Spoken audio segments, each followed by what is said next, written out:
The Call of the Wild. By Jack London. Buck did not read the newspapers, or he would have known that trouble was brewing, not alone for himself, but for every tidewater dog, strong of muscle and with warm, long hair, from Puget Sound to San Diego. Because men, groping in the Arctic darkness, had found a yellow metal, and because steamship and transportation companies were booming the find, thousands of men were rushing into the Northland. These men wanted dogs, and the dogs they wanted were heavy dogs, with strong muscles by which to toil, and furry coats to protect them from the frost. Buck lived at a big house in the sun-kissed Santa Clara Valley. Judge Miller's Place, it was called. It stood back from the road, half hidden among the trees, through which glimpses could be caught of the wide, cool veranda that ran around its four sides. The house was approached by graveled driveways which wound about through wide-spreading lawns and under the interlacing boughs of tall poplars. At the rear things were on even a more spacious scale than at the front. There were great stables, where a dozen grooms and boys held forth, rows of vine-clad servants' cottages, an endless and orderly array of outhouses, long grape arbors, green pastures, orchards, and berry patches. Then there was the pumping plant for the artesian well, and the big cement tank where Judge Miller's boys took their morning plunge and kept cool in the hot afternoon. And over this great domain Buck ruled. Here he was born, and here he had lived the 4 years of his life. It was true, there were other dogs, there could not but be other dogs on so vast a place, but they did not count. They came and went, resided in the populous kennels, or lived obscurely in the recesses of the house after the fashion of Toots, the Japanese pug, or Isabel, the Mexican hairless, strange creatures that rarely put nose out of doors or set foot to ground. On the other hand, there were the fox terriers, a score of them at least, who yelped fearful promises at Toots and Isabel looking out of the windows at them and protected by a legion of housemaids armed with brooms and mops. But Buck was neither house dog nor kennel dog. The whole realm was his. He plunged into the swimming tank or went hunting with the judge's sons. He escorted Molly and Alice, the judge's daughters, on long twilight or early morning rambles. On wintry nights he lay at the judge's feet before the roaring library fire. He carried the judge's grandsons on his back, or rolled them in the grass, and guarded their footsteps through wild adventures down to the fountain in the stable yard, and even beyond, where the paddocks were, and the berry patches. Among the terriers he stalked imperiously, and Toots and Isabel he utterly ignored, for he was king over all creeping, crawling, flying things of Judge Miller's Place, humans included. His father, Elmo, a huge St. Bernard, had been the judge's inseparable companion, and Buck bid fair to follow in the way of his father. He was not so large, he weighed only 140 pounds, for his mother, Shep, had been a Scotch Shepherd dog. Nevertheless, 140 pounds, to which was added the dignity that comes of good living and universal respect, enabled him to carry himself in right royal fashion. During the 4 years since his puppyhood he had lived the life of a sated aristocrat. He had a fine pride in himself, was even a trifle egotistical, as country gentlemen sometimes become because of their insular situation. But he had saved himself by not becoming a mere pampered house dog. Hunting and kindred outdoor delights had kept down the fat and hardened his muscles, and to him, as to the cold-tubbing races, the love of water had been a tonic and a health preserver.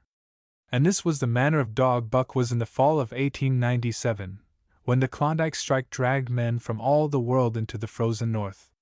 But Buck did not read the newspapers, and he did not know that Manuel, one of the gardener's helpers, was an undesirable acquaintance. Manuel had one besetting sin. He loved to play Chinese lottery. Also, in his gambling, he had one besetting weakness, faith in a system, and this made his damnation certain. For to play a system requires money, while the wages of a gardener's helper do not lap over the needs of a wife and numerous progeny. The judge was at a meeting of the Raisin Growers Association, and the boys were busy organizing an athletic club on the memorable night of Manuel's treachery. No one saw him and Buck go off through the orchard on what Buck imagined was merely a stroll. And with the exception of a solitary man, no one saw them arrive at the little flag station known as College Park. This man talked with Manuel, and money chinked between them. "You might wrap up the goods before you deliver 'em," the stranger said gruffly, and Manuel doubled a piece of stout rope around Buck's neck under the collar. "Twist it, and you'll choke en plenty," said Manuel, and the stranger grunted a ready affirmative. Buck had accepted the rope with quiet dignity. To be sure, it was an unwanted performance, but he had learned to trust in men he knew, and to give them credit for a wisdom that outreached his own. But when the ends of the rope were placed in the stranger's hands, he growled menacingly. He had merely intimated his displeasure, in his pride believing that to intimate was to command. But to his surprise the rope tightened around his neck, shutting off his breath. In quick rage he sprang at the man, who met him halfway, grappled him close by the throat, and with a deft twist threw him over on his back. Then the rope tightened mercilessly, while Buck struggled in a fury, his tongue lolling out of his mouth and his great chest panting futilely. Never in all his life had he been so vilely treated, and never in all his life had he been so angry. But his strength ebbed, his eyes glazed, and he knew nothing when the train was flagged and the two men threw him into the baggage car. The next he knew, he was dimly aware that his tongue was hurting and that he was being jolted along in some kind of a conveyance. The hoarse shriek of a locomotive whistling a crossing told him where he was. He had traveled too often with the judge not to know the sensation of riding in a baggage car. He opened his eyes, and into them came the unbridled anger of a kidnapped king. The man sprang for his throat, but Buck was too quick for him. His jaws closed on the hand, nor did they relax till his senses were choked out of him once more. "Yep, has fits," the man said, hiding his mangled hand from the baggage man, who had been attracted by the sounds of struggle. "I'm tucking em up for the boss to Frisco. A crack dog doctor there thinks that he can cure em." Concerning that night's ride, the man spoke most eloquently for himself, in a little shed back of a saloon on the San Francisco waterfront. "All I get is 50 for it," he grumbled. "And I wouldn't do it over for 1,000 cold cash." His hand was wrapped in a bloody handkerchief, and the right trouser leg was ripped from knee to ankle. "How much did the other mug get?" the saloon keeper demanded. 100, was the reply. "Wouldn't take a so less, so help me. That makes 150, the saloon keeper calculated. "And he's worth it, or I'm a squarehead." The kidnapper undid the bloody wrappings and looked at his lacerated hand. "If I don't get the hydrophobia, it'll be because you was born to hang," laughed the saloon keeper. "Here, lend me a hand before you pull your freight," he added. Dazed, suffering intolerable pain from throat and tongue, with the life half throttled out of him, Buck attempted to face his tormentors. But he was thrown down and choked repeatedly, till they succeeded in filing the heavy brass collar from off his neck. Then the rope was removed, and he was flung into a cage-like crate. There he lay for the remainder of the weary night, nursing his wrath and wounded pride. He could not understand what it all meant. What did they want with him, these strange men? Why were they keeping him pent up in this narrow crate? He did not know why, but he felt oppressed by the vague sense of impending calamity. Several times during the night he sprang to his feet when the shed door rattled open, expecting to see the judge, or the boys at least. But each time it was the bulging face of the saloon keeper that peered in at him by the sickly light of a tallow candle. And each time the joyful bark that trembled in Buck's throat was twisted into a savage growl. But the saloon keeper let him alone, and in the morning 4 men entered and picked up the crate. More tormentors, Buck decided, for they were evil-looking creatures, ragged and unkempt, and he stormed and raged at them through the bars. They only laughed and poked sticks at him, which he promptly assailed with his teeth till he realized that that was what they wanted. Whereupon he lay down sullenly and allowed the crate to be lifted into a wagon. Then he, and the crate in which he was imprisoned, began a passage through many hands. Clerks in the express office took charge of him. He was carted about in another wagon. A truck carried him, with an assortment of boxes and parcels, upon a ferry steamer. He was trucked off the steamer into a great railway depot, and finally he was deposited in an express car. For 2 days and nights this express car was dragged along at the tail of shrieking locomotives, and for 2 days and nights Buck neither ate nor drank. In his anger he had met the first advances of the express messengers with growls, and they had retaliated by teasing him. When he flung himself against the bars, quivering and frothing, they laughed at him and taunted him.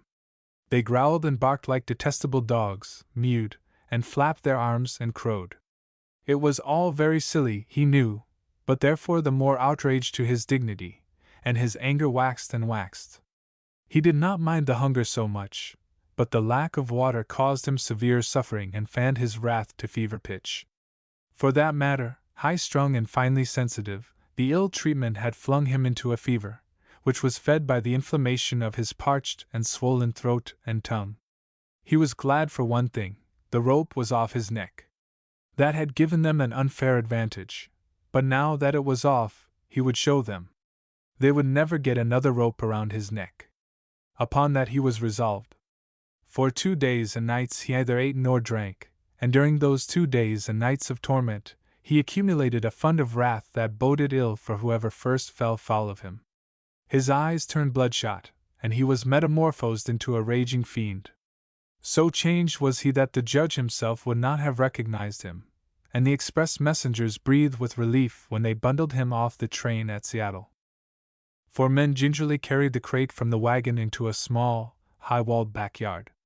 A stout man, with a red sweater that sagged generously at the neck, came out and signed the book for the driver. That was the man, Buck divined, the next tormentor, and he hurled himself savagely against the bars. The man smiled grimly, and brought a hatchet and a club. "You ain't going to take him out now?" the driver asked. "Sure," the man replied, driving the hatchet into the crate for a pry. There was an instantaneous scattering of the 4 men who had carried it in, and from safe perches on top the wall they prepared to watch the performance. Buck rushed at the splintering wood, sinking his teeth into it, surging and wrestling with it. Wherever the hatchet fell on the outside, he was there on the inside, snarling and growling, as furiously anxious to get out as the man in the red sweater was calmly intent on getting him out. "Now, you red-eyed devil," he said, when he had made an opening sufficient for the passage of Buck's body. At the same time he dropped the hatchet and shifted the club to his right hand. And Buck was truly a red-eyed devil, as he drew himself together for the spring, hair bristling, mouth foaming, a mad glitter in his bloodshot eyes. Straight at the man he launched his 140 pounds of fury, surcharged with the pent passion of 2 days and nights. In mid-air, just as his jaws were about to close on the man, he received a shock that checked his body and brought his teeth together with an agonizing clip. He whirled over, fetching the ground on his back and side. He had never been struck by a club in his life, and did not understand. With a snarl that was part bark and more scream he was again on his feet and launched into the air. And again the shock came and he was brought crushingly to the ground. This time he was aware that it was the club, but his madness knew no caution. A dozen times he charged, and as often the club broke the charge and smashed him down. After a particularly fierce blow, he crawled to his feet, too dazed to rush. He staggered limply about, the blood flowing from nose and mouth and ears, his beautiful coat sprayed and flecked with bloody slaver. Then the man advanced and deliberately dealt him a frightful blow on the nose. All the pain he had endured was as nothing compared with the exquisite agony of this. With a roar that was almost lion-like in its ferocity, he again hurled himself at the man. But the man, shifting the club from right to left, coolly caught him by the under jaw, at the same time wrenching downward and backward. Buck described a complete circle in the air, and half of another, then crashed to the ground on his head and chest. For the last time he rushed.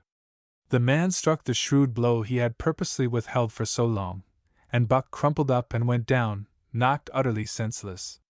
"He's no slouch at dog breakin', that's what I say," one of the men on the wall cried enthusiastically. "Drew the break cayuses any day, and twice on Sundays," was the reply of the driver, as he climbed on the wagon and started the horses. Buck's senses came back to him, but not his strength. He lay where he had fallen, and from there he watched the man in the red sweater. "Answers to the name of Buck," the man soliloquized, quoting from the saloon-keeper's letter which had announced the consignment of the crate and contents. "Well, Buck, my boy," he went on in a genial voice, "we've had our little ruction, and the best thing we can do is to let it go at that. You've learned your place, and I know mine. Be a good dog and all'll go well and the goose hang high. Be a bad dog, and I'll whale the stuffin' out o' you. Understand? As he spoke, he fearlessly patted the head he had so mercilessly pounded, and though Buck's hair involuntarily bristled at touch of the hand, he endured it without protest. When the man brought him water, he drank eagerly, and later bolted a generous meal of raw meat, chunk by chunk, from the man's hand. He was beaten, he knew that, but he was not broken. He saw, once for all, that he stood no chance against a man with a club. He had learned the lesson, and in all his afterlife he never forgot it. That club was a revelation. It was his introduction to the reign of primitive law, and he met the introduction halfway. The facts of life took on a fiercer aspect, and while he faced that aspect uncowed, he faced it with all the latent cunning of his nature aroused. As the days went by, other dogs came, in crates and at the ends of ropes, some docilely, and some raging and roaring as he had come, and one and all, he watched them pass under the dominion of the man in the red sweater. Again and again, as he looked at each brutal performance, the lesson was driven home to Buck: a man with a club was a lawgiver, a master to be obeyed, though not necessarily conciliated. Of this last Buck was never guilty, though he did see beaten dogs that fawned upon the man, and wagged their tails, and licked his hand. Also he saw one dog, that would neither conciliate nor obey, finally killed in the struggle for mastery. Now and again men came, strangers, who talked excitedly, wheedlingly, and in all kinds of fashions to the man in the red sweater. And at such times that money passed between them, the strangers took one or more of the dogs away with them. Buck wondered where they went, for they never came back, but the fear of the future was strong upon him, and he was glad each time when he was not selected. Yet his time came, in the end, in the form of a little weazened man who spat broken English and many strange and uncouth exclamations which Buck could not understand. "Sacredam!" he cried, when his eyes lit upon Buck. "Dat one damn bully dog!" "Eh? How much?" "300, and a present at that," was the prompt reply of the man in the red sweater. "And seem it's government money, you ain't got no kick coming, Perrault?" Perrault grinned. Considering that the price of dogs had been boomed skyward by the unwanted demand, it was not an unfair sum for so fine an animal. The Canadian government would be no loser, nor would its dispatches travel the slower. Perrault knew dogs, and when he looked at Buck he knew that he was 1 in 1,000. 1 in 10,000, he commented mentally. Buck saw money pass between them, and was not surprised when Curly, a good-natured Newfoundland, and he were led away by the little weazened man. That was the last he saw of the man in the red sweater, and as Curly and he looked at receding Seattle from the deck of the Narwhal, it was the last he saw of the warm Southland. Curly and he were taken below by Perrault and turned over to a black-faced giant called Francois. Perrault was a French-Canadian, and swarthy, but Francois was a French-Canadian half-breed, and twice as swarthy. They were a new kind of men to Buck, of which he was destined to see many more, and while he developed no affection for them, he none the less grew honestly to respect them. He speedily learned that Perrault and Francois were fair men, calm and impartial in administering justice, and too wise in the way of dogs to be fooled by dogs. In the 'tween decks of the Narwhal, Buck and Curly joined 2 other dogs. One of them was a big, snow-white fellow from Spitzbergen who had been brought away by a whaling captain, and who had later accompanied a geological survey into the Barrens. He was friendly, in a treacherous sort of way, smiling into one's face the while he meditated some underhand trick, as, for instance, when he stole from Buck's food at the first meal.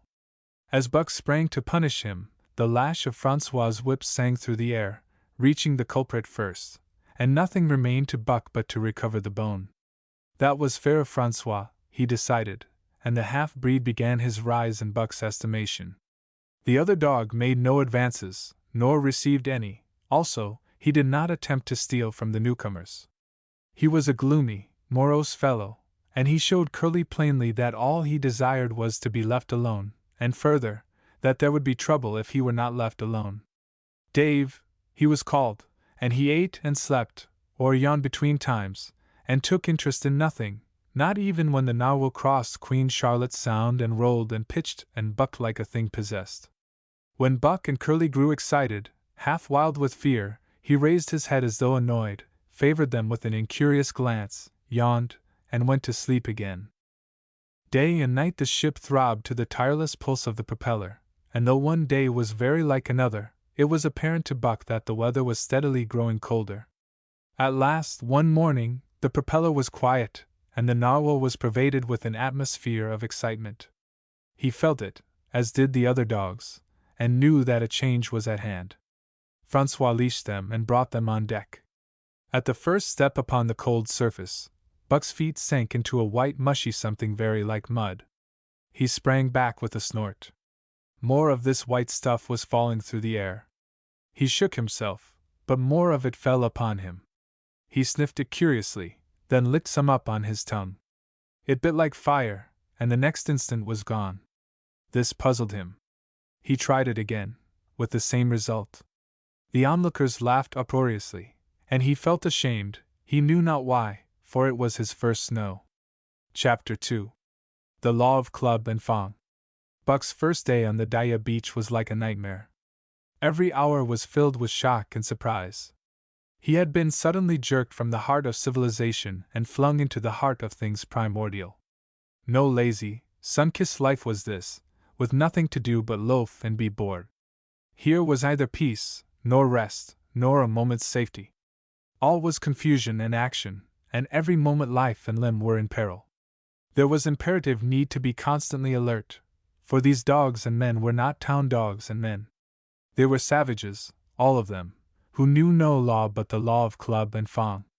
He had never seen dogs fight as these wolfish creatures fought, and his first experience taught him an unforgettable lesson.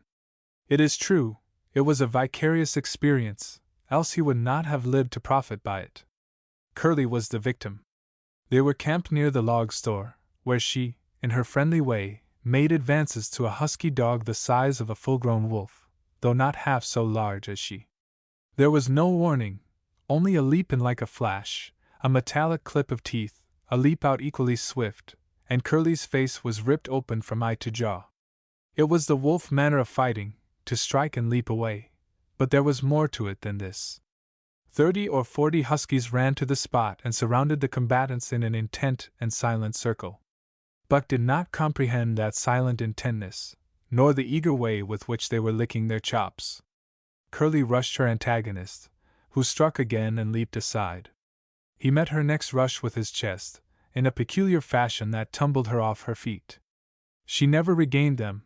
This was what the onlooking huskies had waited for. They closed in upon her, snarling and yelping, and she was buried, screaming with agony, beneath the bristling mass of bodies. So sudden was it, and so unexpected, that Buck was taken aback.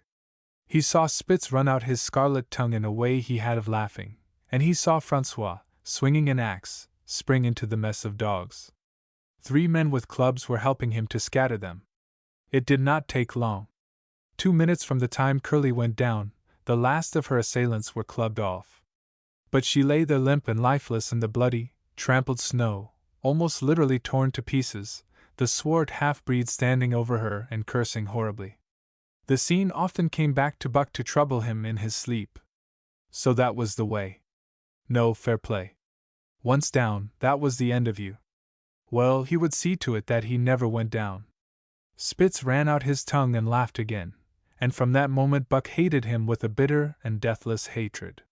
Before he had recovered from the shock caused by the tragic passing of Curly, he received another shock. Francois fastened upon him an arrangement of straps and buckles. It was a harness, such as he had seen the grooms put on the horses at home. And as he had seen horses work, so he was set to work, hauling Francois on a sled to the forest that fringed the valley, and returning with a load of firewood. Though his dignity was sorely hurt by thus being made a draft animal, he was too wise to rebel. He buckled down with a will and did his best, though it was all new and strange. Francois was stern, demanding instant obedience, and by virtue of his whip receiving instant obedience, while Dave, who was an experienced wheeler, nipped Buck's hind quarters whenever he was in error. Spitz was the leader, likewise experienced, and while he could not always get at Buck, he growled sharp reproof now and again, or cunningly threw his weight in the traces to jerk Buck into the way he should go. Buck learned easily, and under the combined tuition of his two mates and Francois made remarkable progress. Ere they returned to camp he knew enough to stop at Ho! To go ahead at Mush! To swing wide on the bends, and to keep clear of the wheeler when the loaded sled shot downhill at their heels. "Tiri var good dogs," Francois told Perrault. "Dat Buck heem pull like hell. I titch him quick as anything." By afternoon, Perrault, who was in a hurry to be on the trail with his dispatches, returned with two more dogs. Billy and Joe, he called them, two brothers, and true huskies both. Sons of the one mother though they were as different as day and night. Billy's one fault was his excessive good nature, while Joe was the very opposite, sour and introspective, with a perpetual snarl and a malignant eye. Buck received them in comradely fashion. Dave ignored them, while Spitz proceeded to thrash first one and then the other. Billy wagged his tail appeasingly, turned to run when he saw that appeasement was of no avail, and cried, still appeasingly, when Spitz's sharp teeth scored his flank. But no matter how Spitz circled, Joe whirled around on his heels to face him, mane bristling, ears laid back, lips writhing and snarling, jaws clipping together as fast as he could snap, and eyes diabolically gleaming, the incarnation of belligerent fear. So terrible was his appearance that Spitz was forced to forego disciplining him. But to cover his own discomfiture he turned upon the inoffensive and wailing Billy and drove him to the confines of the camp. By evening Perrault secured another dog, an old husky, long and lean and gaunt, with a battle-scarred face and a single eye which flashed a warning of prowess that commanded respect. He was called Solex, which means the angry one. Like Dave, he asked nothing, gave nothing, expected nothing, and when he marched slowly and deliberately into their midst, even Spitz left him alone. He had one peculiarity which Buck was unlucky enough to discover. He did not like to be approached on his blind side. Of this offense Buck was unwittingly guilty, and the first knowledge he had of his indiscretion was when Solex whirled upon him and slashed his shoulder to the bone for 3 inches up and down. Forever after Buck avoided his blind side, and to the last of their comradeship had no more trouble. His only apparent ambition, like Dave's, was to be left alone, though, as Buck was afterward to learn, each of them possessed one other and even more vital ambition. That night Buck faced the great problem of sleeping. The tent, illumined by a candle, glowed warmly in the midst of the white plain, and when he, as a matter of course, entered it, both Perrault and Francois bombarded him with curses and cooking utensils, till he recovered from his consternation and fled ignominiously into the outer cold. A chill wind was blowing that nipped him sharply and bit with especial venom into his wounded shoulder. He lay down on the snow and attempted to sleep, but the frost soon drove him shivering to his feet. Miserable and disconsolate, he wandered about among the many tents, only to find that one place was as cold as another. Here and there savage dogs rushed upon him, but he bristled his neck hair and snarled, for he was learning fast, and they let him go his way unmolested. Finally an idea came to him. He would return and see how his own teammates were making out. To his astonishment, they had disappeared. Again he wandered about through the great camp, looking for them, and again he returned. Were they in the tent? No, that could not be, else he would not have been driven out. Then where could they possibly be? With drooping tail and shivering body, very forlorn indeed, he aimlessly circled the tent. Suddenly the snow gave way beneath his 4 legs and he sank down. Something wriggled under his feet. He sprang back, bristling and snarling, fearful of the unseen and unknown. But a friendly little yelp reassured him, and he went back to investigate. A whiff of warm air ascended to his nostrils, and there, curled up under the snow in a snug ball, lay Billy. He whined placatingly, squirmed and wriggled to show his good will and intentions, and even ventured, as a bribe for peace, to lick Buck's face with his warm wet tongue. Another lesson. So that was the way they did it, eh? Buck confidently selected a spot, and with much fuss and waste effort proceeded to dig a hole for himself. In a trice the heat from his body filled the confined space, and he was asleep. The day had been long and arduous, and he slept soundly and comfortably, though he growled and barked and wrestled with bad dreams. Nor did he open his eyes till roused by the noises of the waking camp. At first he did not know where he was. It had snowed during the night, and he was completely buried. The snow walls pressed him on every side, and a great surge of fear swept through him, the fear of the wild thing for the trap. It was a token that he was harking back through his own life to the lives of his forebears, for he was a civilized dog, an unduly civilized dog, and of his own experience knew no trap and so could not of himself fear it. The muscles of his whole body contracted spasmodically and instinctively, the hair on his neck and shoulders stood on end, and with a ferocious snarl he bounded straight up into the blinding day, the snow flying about him in a flashing cloud. Ere he landed on his feet, he saw the white camp spread out before him and knew where he was and remembered all that had passed from the time he went for a stroll with Manuel to the hole he had dug for himself the night before. A shout from Francois hailed his appearance. "What I say?" the dog driver cried to Perrault. "Dat buck for sure learn quick as anet ing." Perrault nodded gravely. As courier for the Canadian government, bearing important dispatches, he was anxious to secure the best dogs, and he was particularly gladdened by the possession of Buck. 3 more huskies were added to the team inside an hour, making a total of 9, and before another quarter of an hour had passed they were in harness and swinging up the trail toward the Yukon.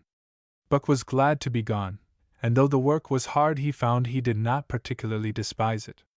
He was surprised at the eagerness which animated the whole team and which was communicated to him. But still more surprising was the change wrought in Dave and Sol-leks. They were new dogs, utterly transformed by the harness. All passiveness and unconcern had dropped from them.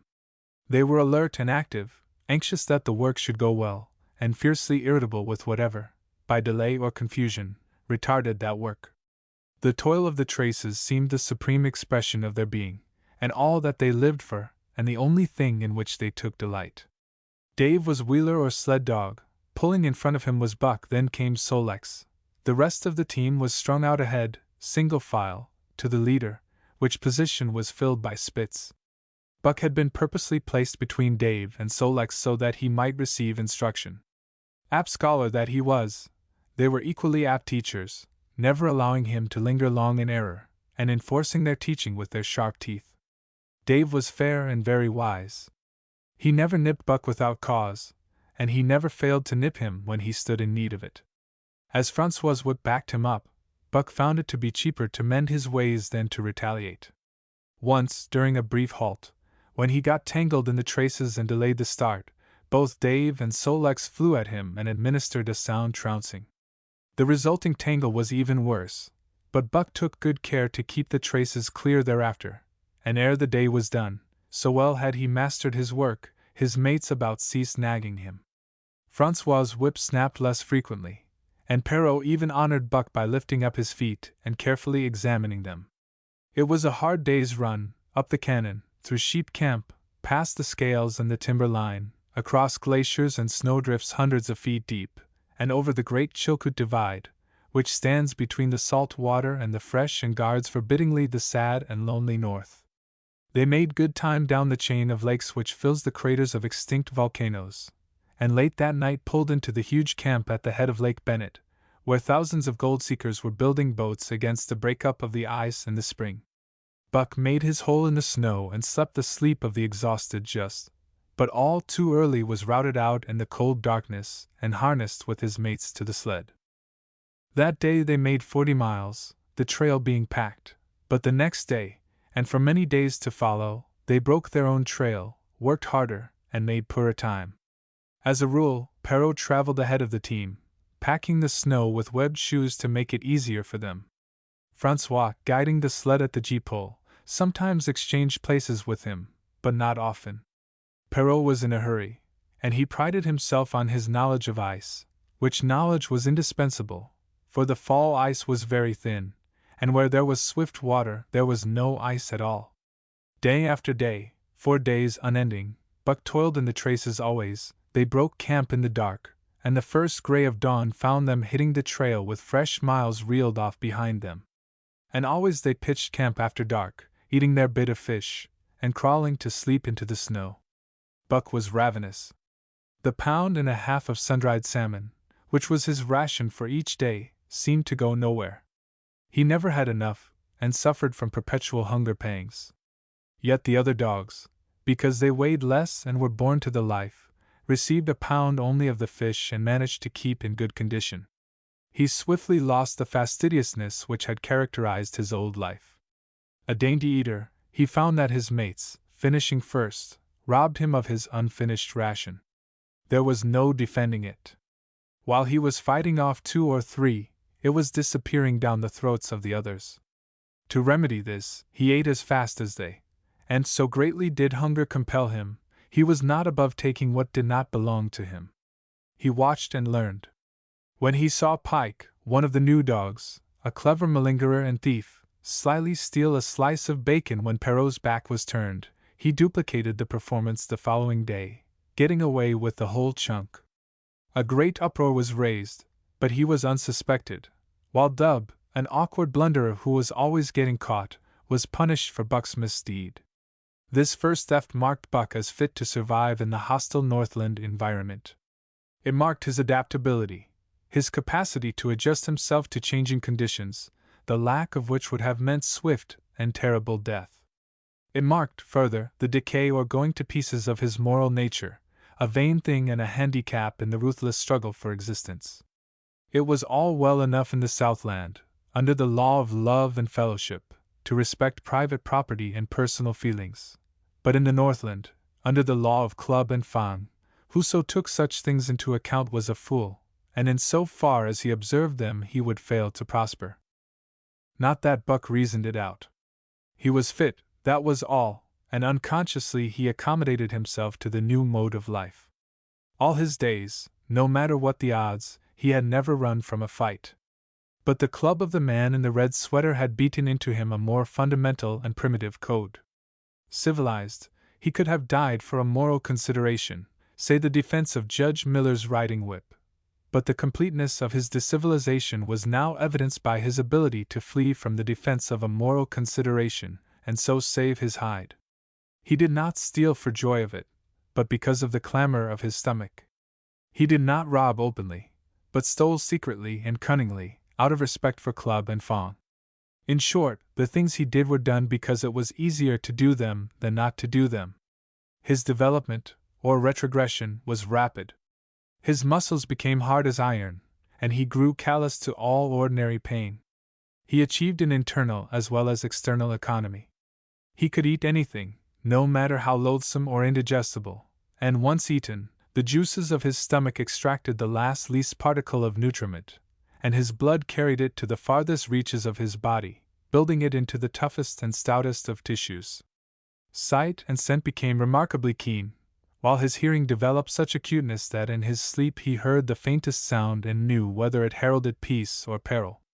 He learned to bite the ice out with his teeth when it collected between his toes, and when he was thirsty and there was a thick scum of ice over the waterhole, he would break it by rearing and striking it with stiff forelegs. His most conspicuous trait was an ability to scent the wind and forecast it a night in advance. No matter how breathless the air when he dug his nest by tree or bank, the wind that later blew inevitably found him to leeward, sheltered and snug. And not only did he learn by experience, but instincts long dead became alive again. The domesticated generations fell from him. In vague ways he remembered back to the youth of the breed, to the time the wild dogs ranged in packs through the primeval forest, and killed their meat as they ran it down. It was no task for him to learn to fight with cut and slash and the quick wolf snap. In this manner had fought forgotten ancestors. They quickened the old life within him, and the old tricks which they had stamped into the heredity of the breed were his tricks. They came to him without effort or discovery, as though they had been his always. And when, on the still cold nights, he pointed his nose at a star and howled long and wolf-like, it was his ancestors, dead in dust, pointing nose at star and howling down through the centuries and through him. And his cadences were their cadences, the cadences which voiced their woe and what to them was the meaning of the stiffness, and the cold, and dark. Thus, as token of what a puppet thing life is, The ancient songs surged through him, and he came into his own again. And he came because men had found a yellow metal in the north, and because Manuel was a gardener's helper whose wages did not lap over the needs of his wife and divers small copies of himself. Chapter 3. The Dominant Primordial Beast. The dominant primordial beast was strong in buck, and under the fierce conditions of trail life it grew and grew. Yet it was a secret growth. His newborn cunning gave him poise and control. He was too busy adjusting himself to the new life to feel at ease, and not only did he not pick fights, but he avoided them whenever possible. A certain deliberateness characterized his attitude.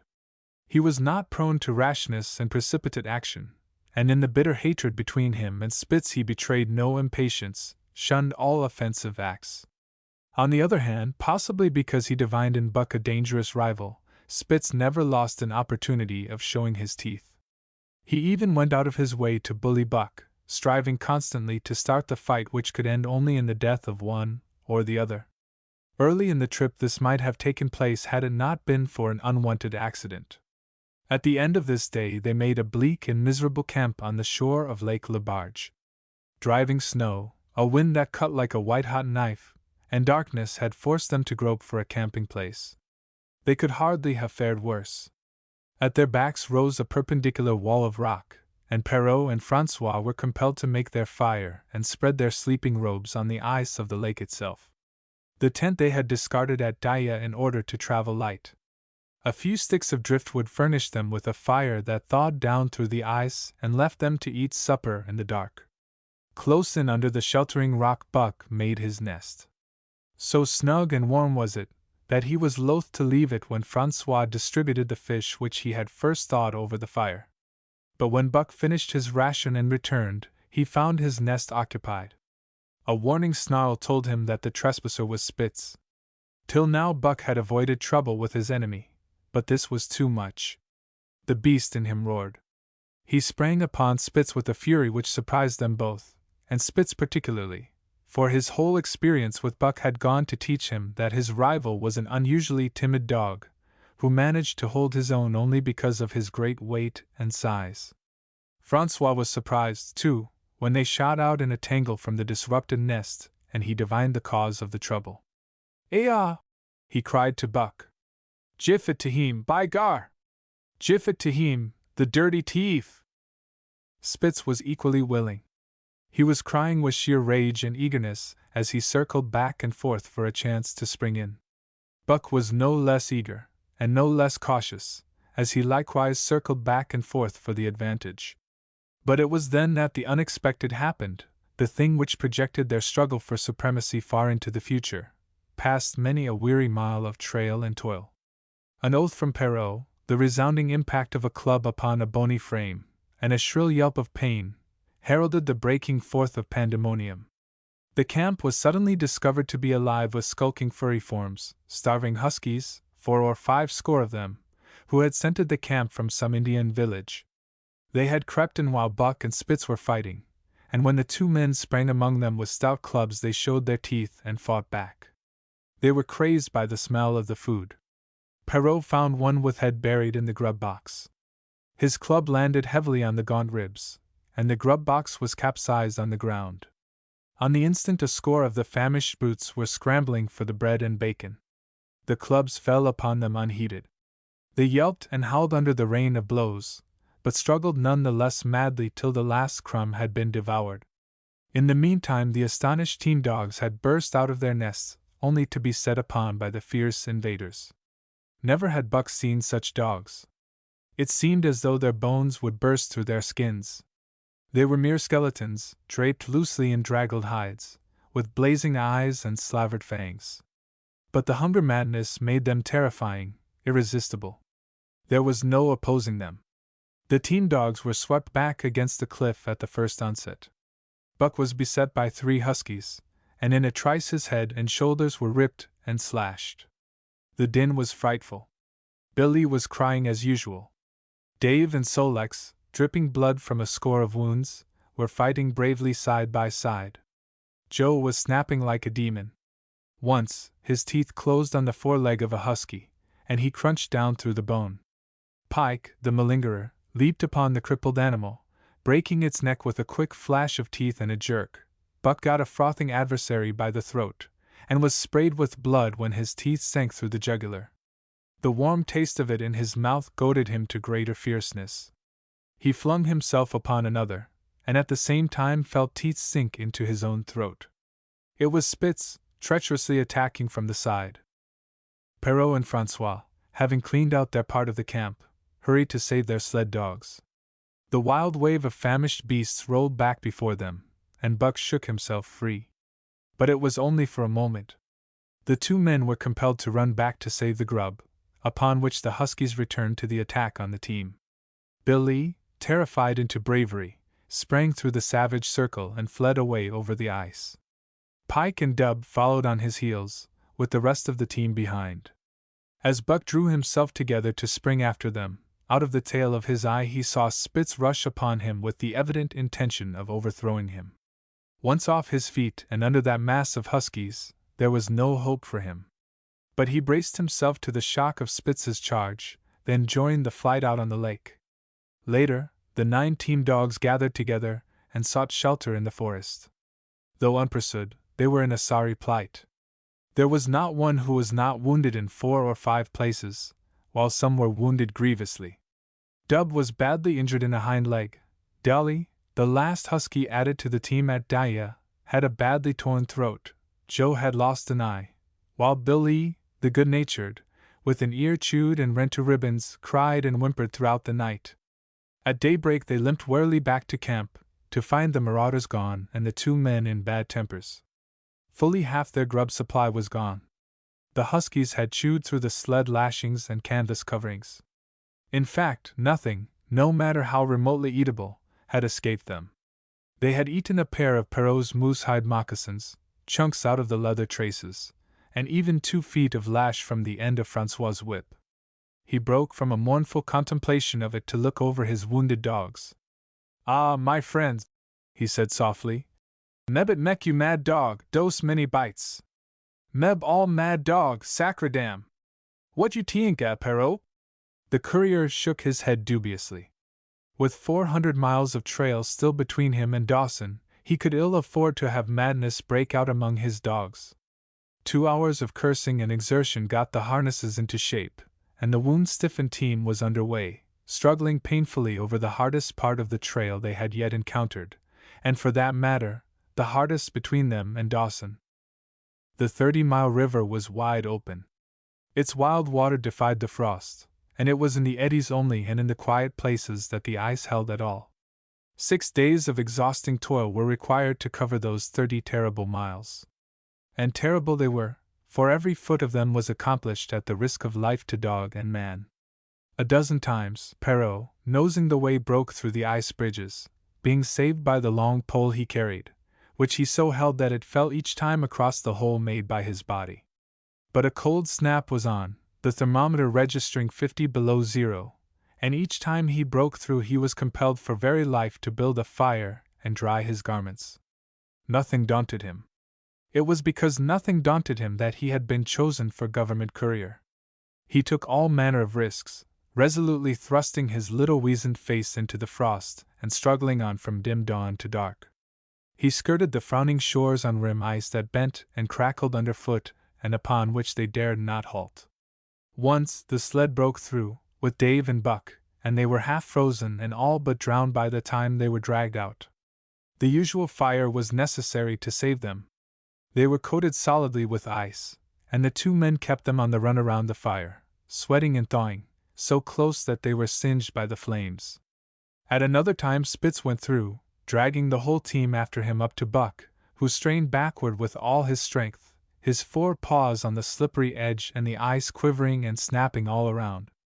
But behind him was Dave, likewise straining backward, and behind the sled was Francois, pulling till his tendons cracked. Again, the rim ice broke away before and behind, and there was no escape except up the cliff. Perrault scaled it by a miracle, while Francois prayed for just that miracle, and with every thawing and sled lashing and the last bit of harness rove into a long rope, the dogs were hoisted, one by one, to the cliff crest. Francois came up last, after the sled and load. Then came the search for a place to descend, which descent was ultimately made by the aid of the rope, and night found them back on the river with a quarter of a mile to the day's credit. By the time they made the Hootalinqua and good ice, Buck was played out. The rest of the dogs were in like condition, but Perrault, to make up lost time, pushed them late and early. The first day they covered 35 miles to the Big Salmon, the next day 35 more to the Little Salmon, the third day 40 miles, which brought them well up toward the Five Fingers. Buck's feet were not so compact and hard as the feet of the huskies. His head softened during the many generations since the day his last wild ancestor was tamed by a cave dweller or river man. All day long he limped in agony, and camp once made, lay down like a dead dog. Hungry as he was, he would not move to receive his ration of fish, which Francois had to bring to him. Also, the dog driver rubbed Buck's feet for half an hour each night after supper, and sacrificed the tops of his own moccasins to make 4 moccasins for Buck. This was a great relief, and Buck caused even the weazened face of Perrault to twist itself into a grin one morning, when Francois forgot the moccasins and Buck lay on his back, his 4 feet waving appealingly in the air, and refused to budge without them. Later his feet grew hard to the trail, and the worn-out footgear was thrown away. At the Pelly one morning, as they were harnessing up, Dally, who had never been conspicuous for anything, went suddenly mad. She announced her condition by a long, heartbreaking wolf howl that sent every dog bristling with fear, then sprang straight for Buck. He had never seen a dog go mad, nor did he have any reason to fear madness, yet he knew that here was horror, and fled away from it in a panic. Straight away he raced, with Dolly, panting and frothing, 1 leap behind, nor could she gain on him, so great was his terror, nor could he leave her, so great was her madness. He plunged through the wooded breast of the island, flew down to the lower end, crossed a back channel filled with rough ice to another island, gained a third island, curved back to the main river, and in desperation started to cross it. And all the time, though he did not look, he could hear her snarling just 1 leap behind. Francois called to him a quarter of a mile away and he doubled back, still 1 leap ahead, gasping painfully for air and putting all his faith in that Francois would save him. The dog driver held the axe poised in his hand, and as Buck shot past him the axe crashed down upon Mad Dolly's head. Buck staggered over against the sled, exhausted, sobbing for breath, helpless. This was Spitz's opportunity. He sprang upon Buck, and twice his teeth sank into his unresisting foe and ripped and tore the flesh to the bone. Then Francois's lash descended, and Buck had the satisfaction of watching Spitz receive the worst whipping as yet administered to any of the teams. "One devil, dat Spitz," remarked Perrault. "Some damn day heem killed dat Buck." "Dat Buck 2 devils," was Francois's rejoinder. "All de tam I watch dat Buck I know for sure. Listen, some damn fine day heem get mad lak hell and den heem chew dat Spitz all up and spit heem out on de snow." "Sure. I know." From then on it was war between them. Spitz, as lead dog and acknowledged master of the team, felt his supremacy threatened by this strange Southland dog. And strange Buck was to him, for of the many Southland dogs he had known, not one had shown up worthily in camp and on trail. They were all too soft, dying under the toil, the frost, and starvation.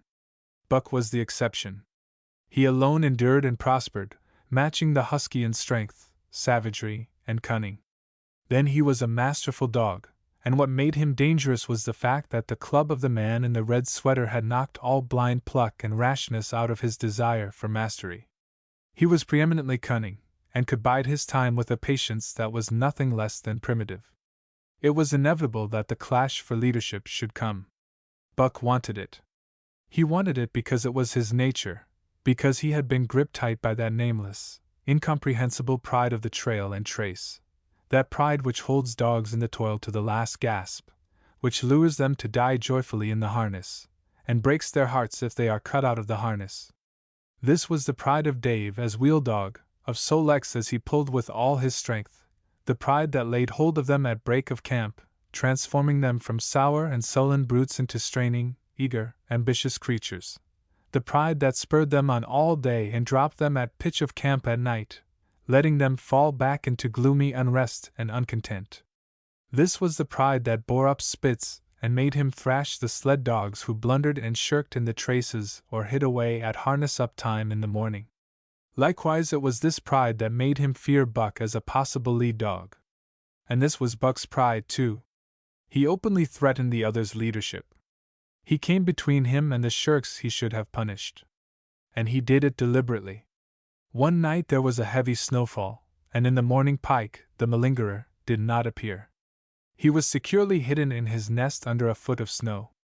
Francois called him and sought him in vain. Spitz was wild with wrath.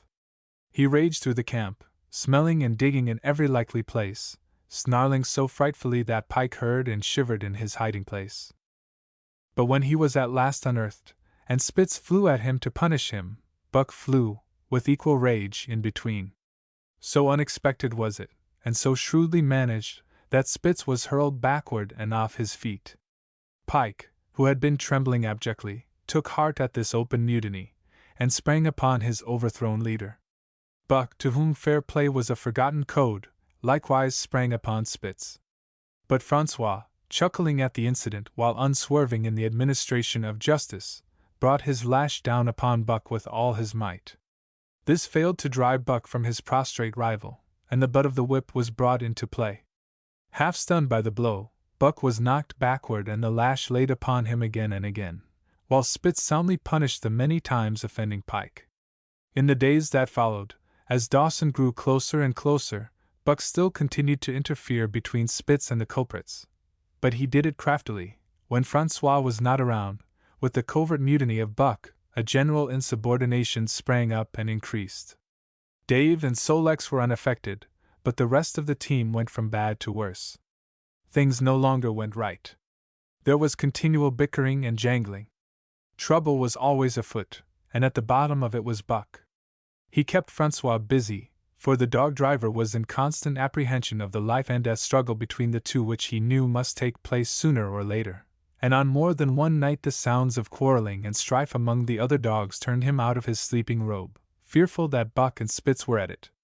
But the opportunity did not present itself, and they pulled into Dawson one dreary afternoon with the great fight still to come. Here were many men, and countless dogs, and Buck found them all at work. It seemed the ordained order of things that dogs should work. All day they swung up and down the main street in long teams, and in the night their jingling bells still went by. They hauled cabin logs and firewood, freighted up to the mines, and did all manner of work that horses did in the Santa Clara Valley. Here and there Buck met Southland dogs, but in the main they were the wild wolf husky breed. Every night, regularly, at 9, at 12, at 3, they lifted a nocturnal song, a weird and eerie chant, in which it was Buck's delight to join. With the aurora borealis flaming coldly overhead, or the stars leaping in the frost dance, and the land numb and frozen under its pall of snow, this song of the huskies might have been the defiance of life, only it was pitched in minor key, with long-drawn wailings and half-sobs, and was more the pleading of life, the articulate travail of existence. It was an old song, old as the breed itself, one of the first songs of the younger world in a day when songs were sad. It was invested with the woe of unnumbered generations, this plaint by which Buck was so strangely stirred. When he moaned and sobbed, it was with the pain of living that was of old the pain of his wild fathers, and the fear and mystery of the cold and dark that was to them fear and mystery. And that he should be stirred by it marked the completeness with which he harked back through the ages of fire and roof to the raw beginnings of life in the howling ages. 7 days from the time they pulled into Dawson, they dropped down the steep bank by the barracks to the Yukon Trail, and pulled for Dyea and salt water. Perrault was carrying dispatches if anything more urgent than those he had brought in. Also, the travel pride had gripped him, and he purposed to make the record trip of the year. Several things favored him in this. The week's rest had recuperated the dogs and put them in thorough trim. The trail they had broken into the country was packed hard by later journeyers. And further, the police had arranged in 2 or 3 places deposits of grub for dog and man, and he was traveling light. They made 60-mile, which is a 50-mile run, on the first day, and the second day saw them booming up the Yukon well on their way to Pelly. But such splendid running was achieved not without great trouble and vexation on the part of Francois. The insidious revolt led by Buck had destroyed the solidarity of the team. It no longer was as one dog leaping in the traces. The encouragement Buck gave the rebels led them into all kinds of petty misdemeanors. No more was Spitz a leader greatly to be feared. The old awe departed, and they grew equal to challenging his authority. Pike robbed him of half a fish one night, and gulped it down under the protection of Buck. Another night Dub and Joe fought Spitz and made him forego the punishment they deserved. And even Billy, the good-natured, was less good-natured, and whined not half so placatingly as in former days. Buck never came near Spitz without snarling and bristling menacingly. In fact, his conduct approached that of a bully, and he was given to swaggering up and down before Spitz's very nose. The breaking down of discipline likewise affected the dogs in their relations with one another. They quarreled and bickered more than ever among themselves, till at times the camp was a howling bedlam. Dave and Sol-leks alone were unaltered, though they were made irritable by the unending squabbling. Francois swore strange barbarous oaths, and stamped the snow in futile rage, and tore his hair. His lash was always singing among the dogs, but it was of small avail. Directly his back was turned they were at it again. He backed up Spitz with his whip, while Buck backed up the remainder of the team. Francois knew he was behind all the trouble, and Buck knew he knew, but Buck was too clever ever again to be caught red-handed. He worked faithfully in the harness, for the toil had become a delight to him, yet it was a greater delight slyly to precipitate a fight amongst his mates and tangle the traces. At the mouth of the Tahkeena, one night after supper, Dub turned up a snowshoe rabbit, blundered it, and missed. In a second the whole team was in full cry. 100 yards away was a camp of the Northwest Police, with 50 dogs, huskies all, who joined the chase. The rabbit sped down the river, turned off into a small creek, up the frozen bed of which it held steadily. It ran lightly on the surface of the snow, while the dogs plowed through by main strength. Buck led the pack, 60 strong, around bend after bend, but he could not gain. He lay down low to the race, whining eagerly, his splendid body flashing forward, leap by leap, in the wan white moonlight. And leap by leap, like some pale frost wraith, the snowshoe rabbit flashed on ahead.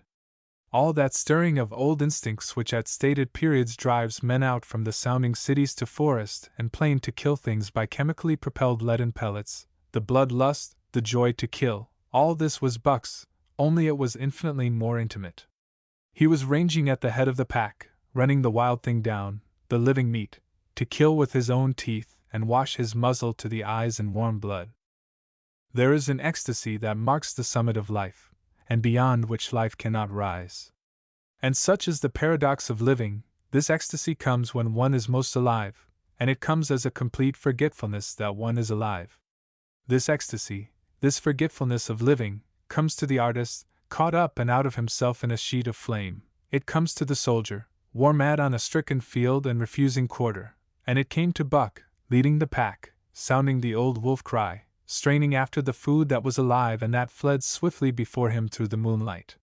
He was sounding the deeps of his nature, and of the parts of his nature that were deeper than he, going back into the womb of time.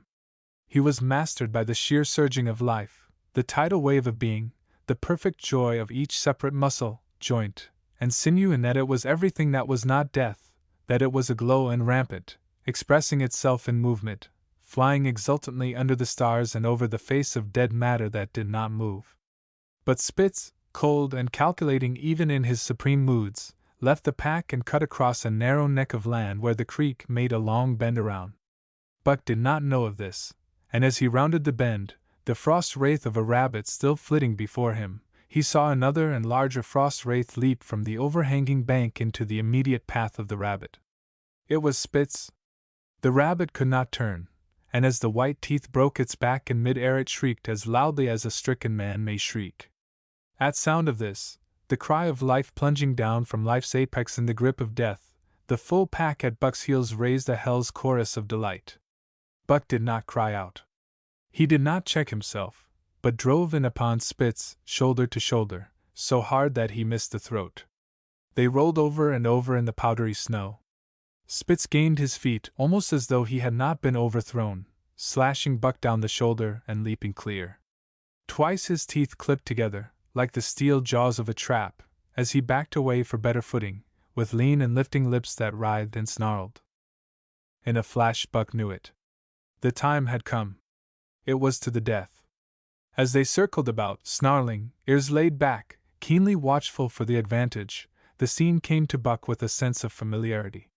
He seemed to remember it all, the white woods, and earth, and moonlight, and the thrill of battle. Over the whiteness and silence brooded a ghostly calm. There was not the faintest whisper of air, nothing moved, not a leaf quivered, the visible breaths of the dogs rising slowly and lingering in the frosty air. They had made short work of the snowshoe rabbit, these dogs that were ill-tamed wolves, and they were now drawn up in an expectant circle. They, too, were silent, their eyes only gleaming and their breaths drifting slowly upward. To Buck it was nothing new or strange, this scene of old time. It was as though it had always been, the wonted way of things. Spitz was a practiced fighter. From Spitzbergen through the Arctic, and across Canada and the Barrens, he had held his own with all manner of dogs and achieved to mastery over them. Bitter rage was his, but never blind rage. In passion to rend and destroy, he never forgot that his enemy was in like passion to rend and destroy. He never rushed till he was prepared to receive a rush, never attacked till he had first defended that attack. In vain Buck strove to sink his teeth in the neck of the big white dog. Wherever his fangs struck for the softer flesh, they were countered by the fangs of Spitz. Fang clashed fang, and lips were cut and bleeding, but Buck could not penetrate his enemy's guard. Then he warmed up and enveloped Spitz in a whirlwind of rushes. Time and time again he tried for the snow-white throat, where life bubbled near to the surface, and each time and every time Spitz slashed him and got away. Then Buck took to rushing, as though for the throat, when, suddenly drawing back his head and curving in from the side, he would drive his shoulder at the shoulder of Spitz, as a ram by which to overthrow him. But instead, Buck's shoulder was slashed down each time as Spitz leaped lightly away. Spitz was untouched, while Buck was streaming with blood and panting hard. The fight was growing desperate. And all the while the silent and wolfish circle waited to finish off whichever dog went down. As Buck grew winded, Spitz took to rushing, and he kept him staggering for footing. Once Buck went over, and the whole circle of 60 dogs started up. But he recovered himself, almost in mid-air, and the circle sank down again and waited. But Buck possessed a quality that made for greatness: imagination. He fought by instinct, but he could fight by head as well. He rushed, as though attempting the old shoulder trick, but at the last instant swept low to the snow and in. His teeth closed on Spitz's left foreleg. There was a crunch of breaking bone, and the white dog faced him on 3 legs. Thrice he tried to knock him over, then repeated the trick and broke the right foreleg.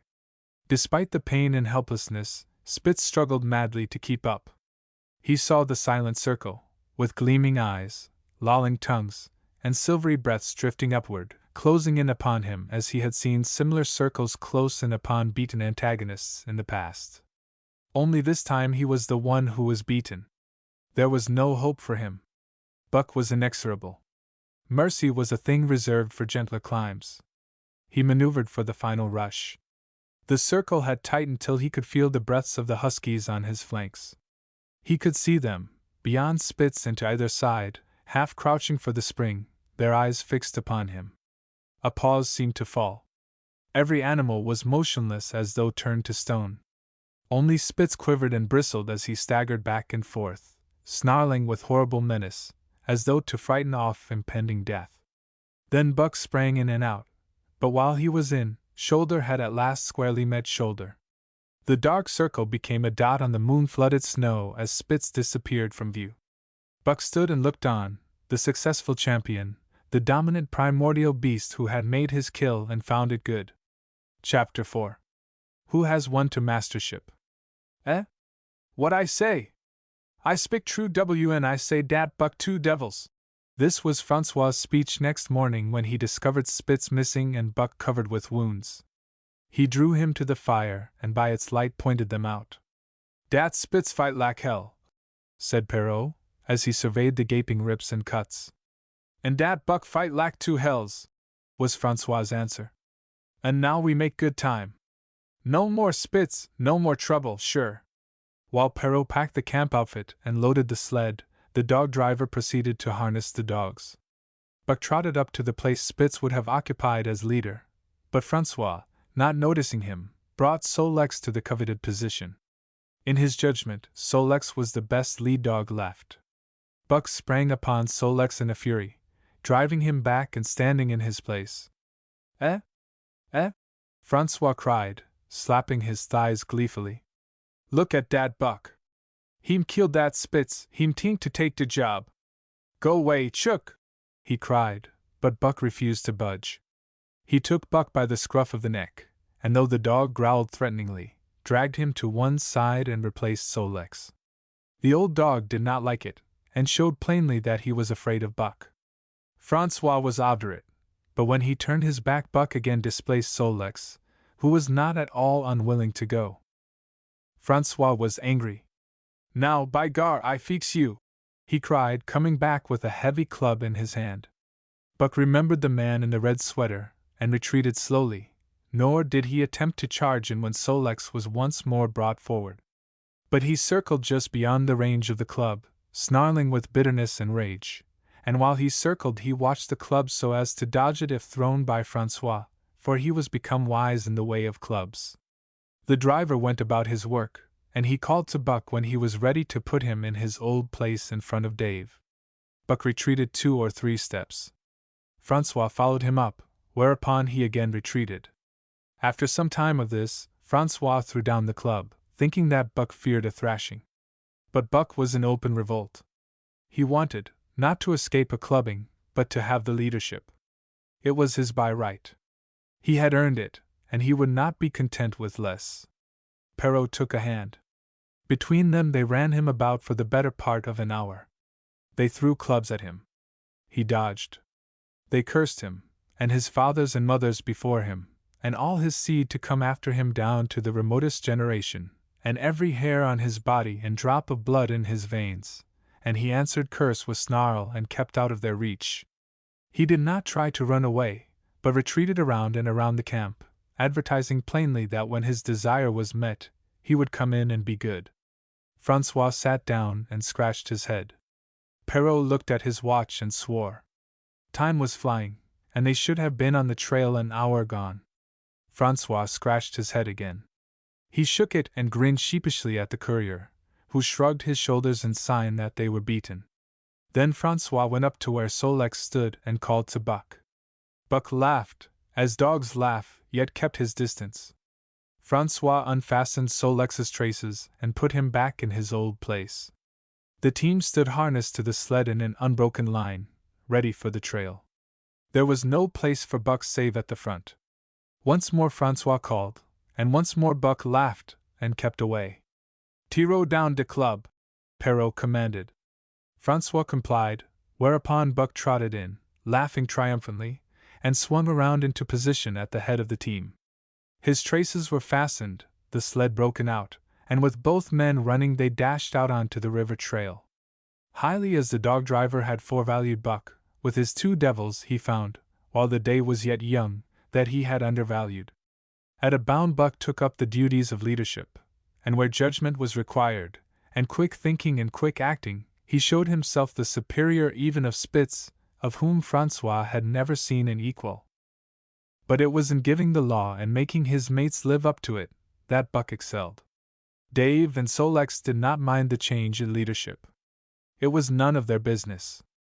Their business was to toil, and toil mightily, in the traces so long as that were not interfered with. They did not care what happened. Billy, the good-natured, could lead for all they cared, so long as he kept order. The rest of the team, however, had grown unruly during the last days of Spitz, and their surprise was great now that Buck proceeded to lick them into shape.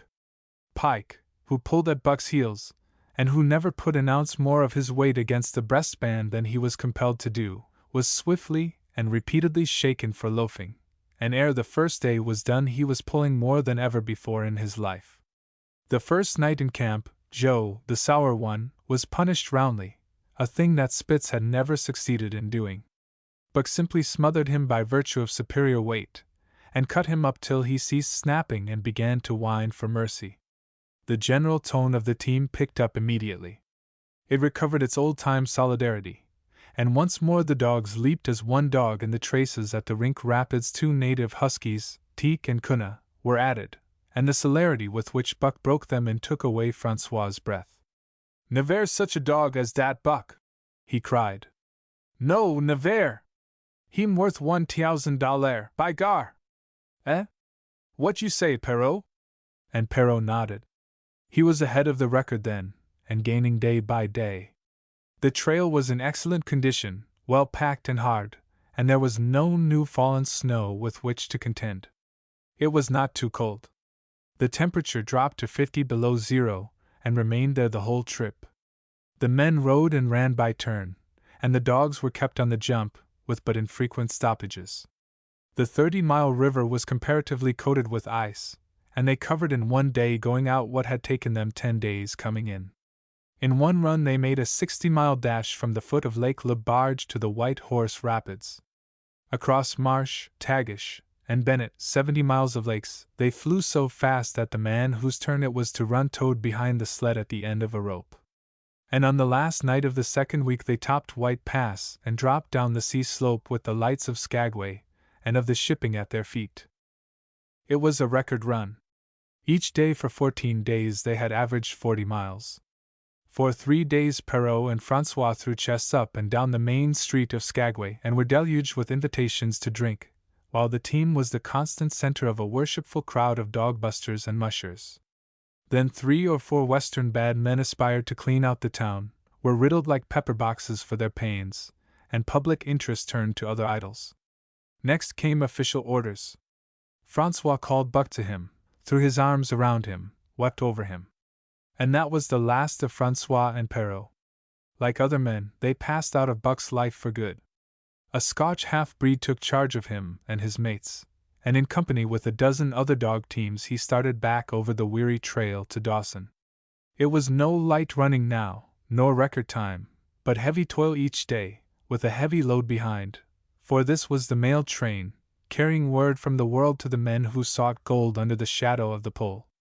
Buck did not like it, but he bore up well to the work, taking pride in it after the manner of Dave and Solex, and seeing that his mates, whether they prided in it or not, did their fair share.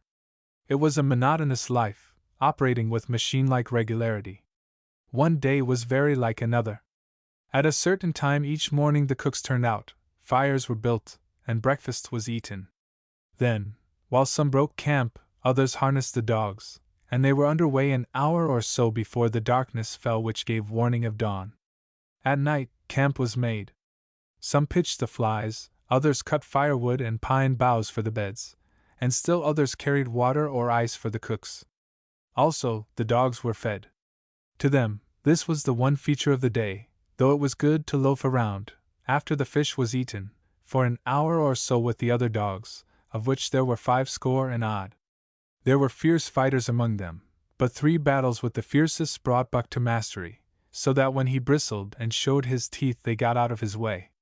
Best of all, perhaps, he loved to lie near the fire, hind legs crouched under him, for legs stretched out in front, head raised, and eyes blinking dreamily at the flames.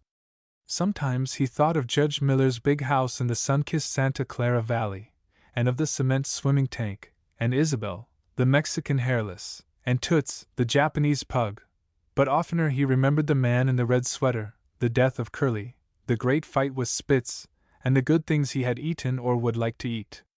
He was not homesick. The sunland was very dim and distant, and such memories had no power over him. Far more potent were the memories of his heredity that gave things he had never seen before a seeming familiarity, the instincts, which were but the memories of his ancestors become habits, which had lapsed in later days, and still later, in him, quickened and become alive again. Sometimes as he crouched there, blinking dreamily at the flames, it seemed that the flames were of another fire, and that as he crouched by this other fire he saw another and different man from the half-breed cook before him. This other man was shorter of leg and longer of arm, with muscles that were stringy and knotty rather than rounded and swelling. The hair of this man was long and matted, and his head slanted back under it from the eyes. He uttered strange sounds, and seemed very much afraid of the darkness, into which he peered continually, clutching in his hand, which hung midway between knee and foot, a stick with a heavy stone made fast to the end. He was all but naked, a ragged and fire-scorched skin hanging part way down his back, but on his body there was much hair.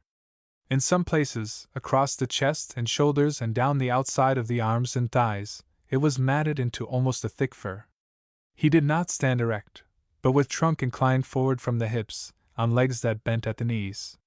About his body there was a peculiar springiness, or resiliency, almost cat-like, and a quick alertness as of one who lived in perpetual fear of things seen and unseen. At other times this hairy man squatted by the fire with head between his legs and slept. On such occasions his elbows were on his knees, his hands clasped above his head as though to shed rain by the hairy arms.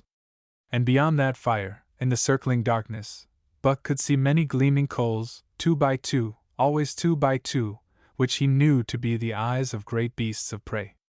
And he could hear the crashing of their bodies through the undergrowth, and the noises they made in the night.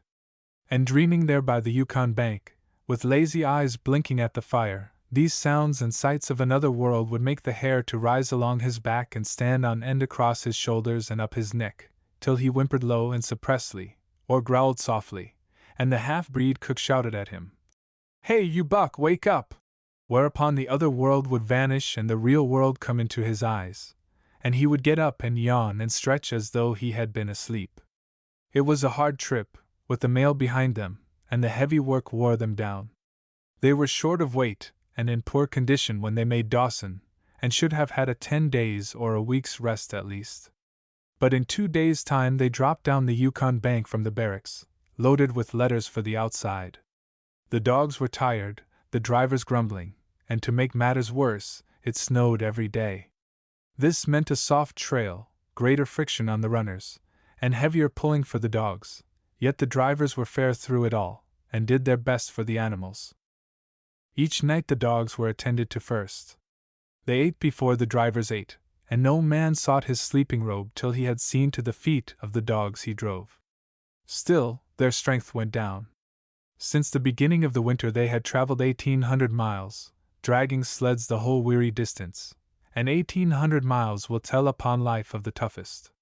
Buck stood it, keeping his mates up to their work and maintaining discipline, though he, too, was very tired. Billy cried and whimpered regularly in his sleep each night. Joe was sourer than ever, and so Lex was unapproachable, blind side or other side. But it was Dave who suffered most of all. Something had gone wrong with him.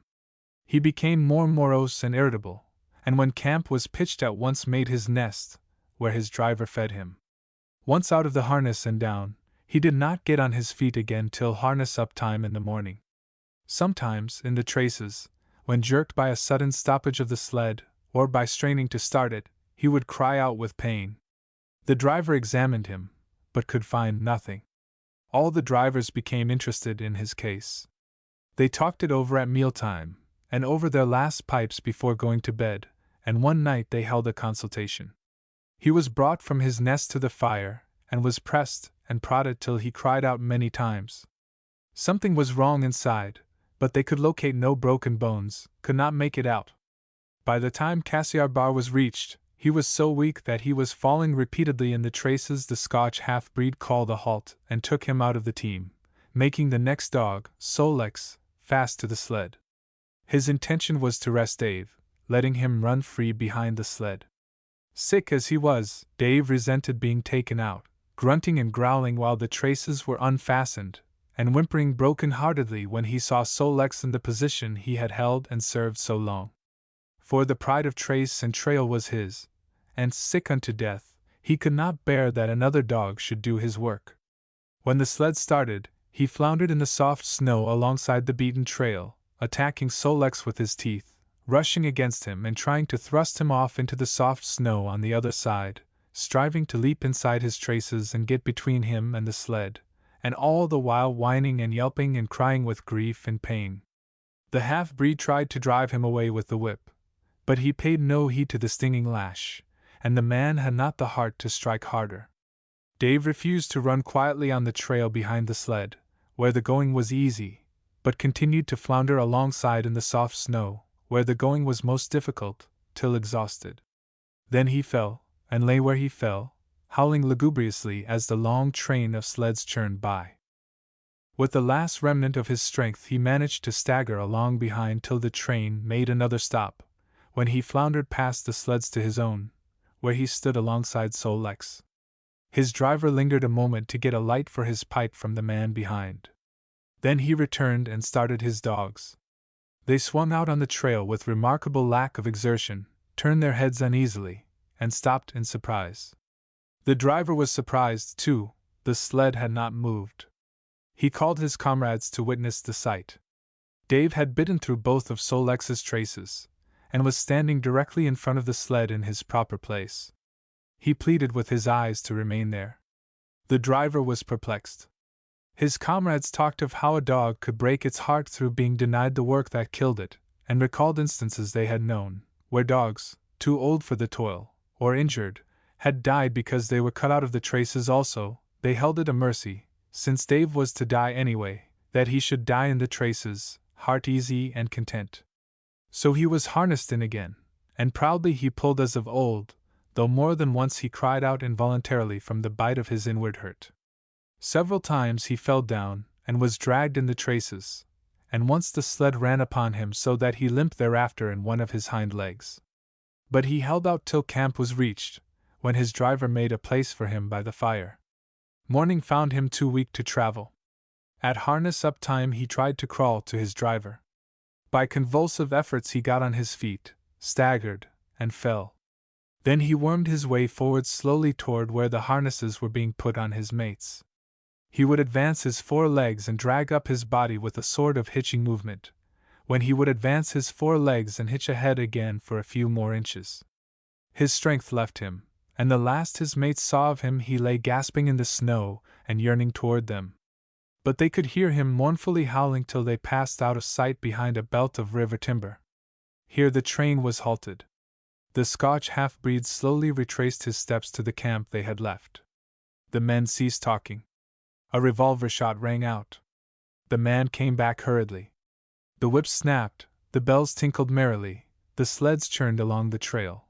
But Buck knew, and every dog knew, what had taken place behind the belt of river trees.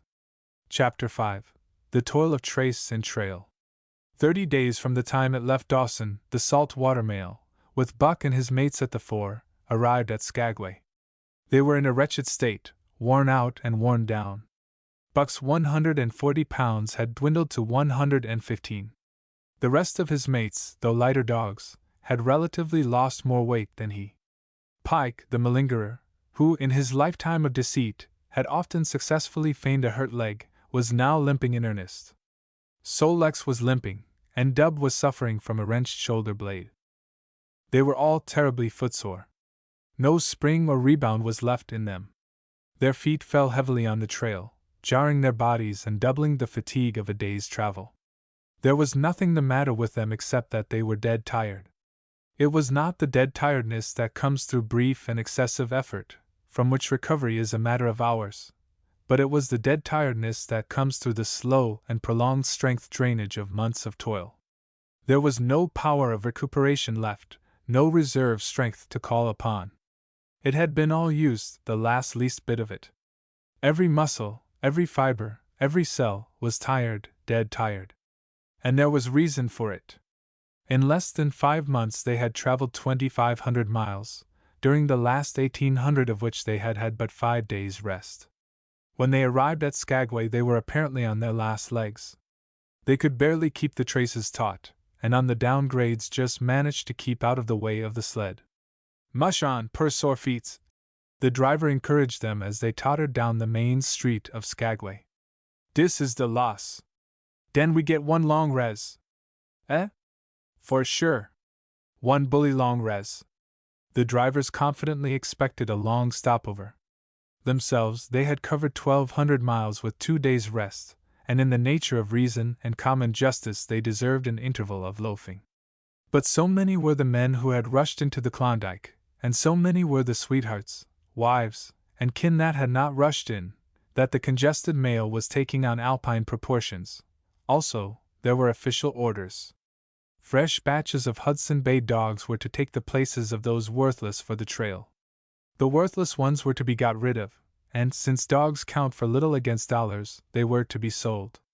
3 days passed, by which time Buck and his mates found how really tired and weak they were. Then, on the morning of the 4th day, 2 men from the States came along and bought them, harness and all, for a song. The men addressed each other as Hal and Charles.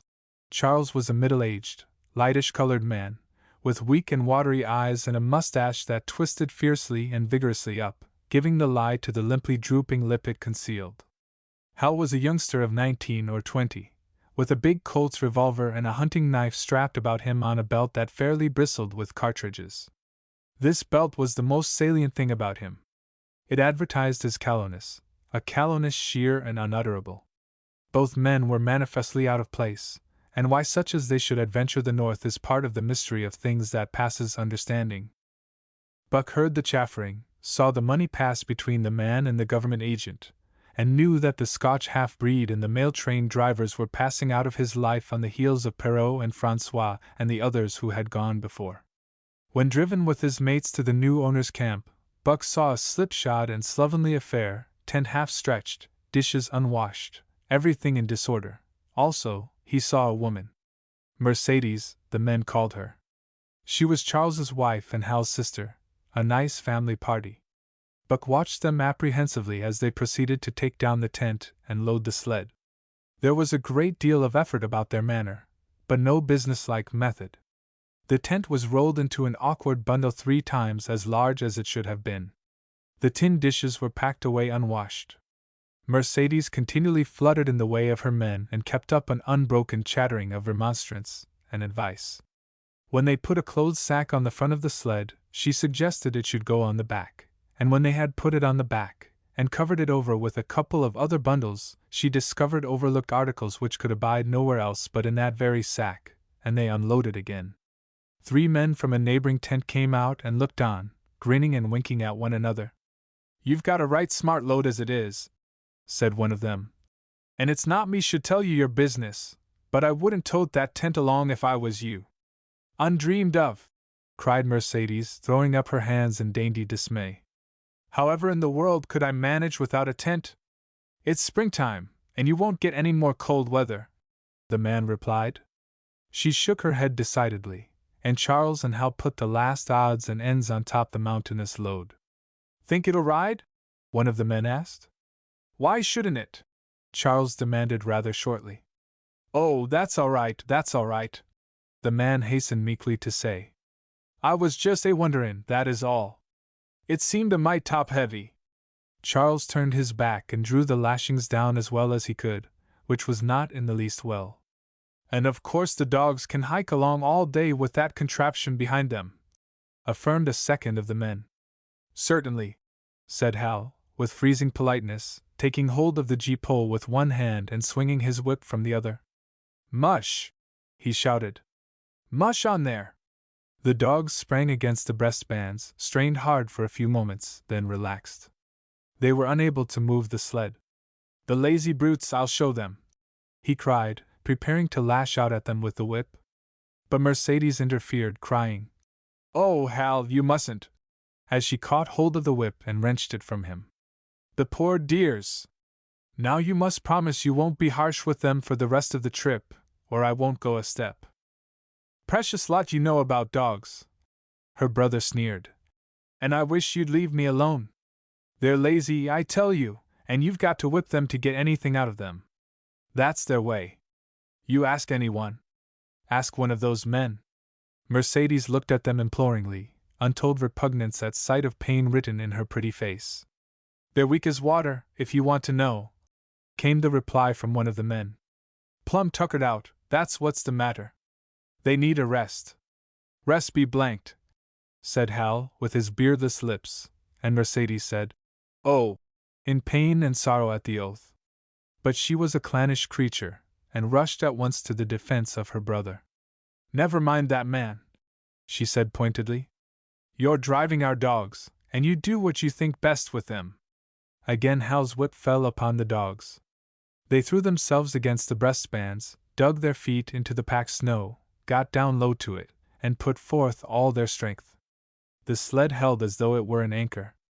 After 2 efforts, they stood still, panting. The whip was whistling savagely, when once more Mercedes interfered. She dropped on her knees before Buck, with tears in her eyes, and put her arms around his neck. "You poor, poor dears," she cried sympathetically. "Why don't you pull hard, then you wouldn't be whipped?" Buck did not like her, but he was feeling too miserable to resist her, taking it as part of the day's miserable work. One of the onlookers, who had been clenching his teeth to suppress hot speech, now spoke up. "It's not that I care a whoop what becomes of you, but for the dogs' sakes I just want to tell you, you can help them a mighty lot by breaking out that sled. The runners are froze fast. Throw your weight against the G-pole, right and left, and break it out." A third time the attempt was made, but this time, following the advice, Hal broke out the runners which had been frozen to the snow. The overloaded and unwieldy sled forged ahead, Buck and his mates struggling frantically under the rain of blows. 100 yards ahead the path turned and sloped steeply into the main street. It would have required an experienced man to keep the top-heavy sled upright, and Hal was not such a man. As they swung on the turn the sled went over, spilling half its load through the loose lashings. The dogs never stopped. The lightened sled bounded on its side behind them. They were angry because of the ill treatment they had received, and the unjust load. Buck was raging. He broke into a run, the team following his lead.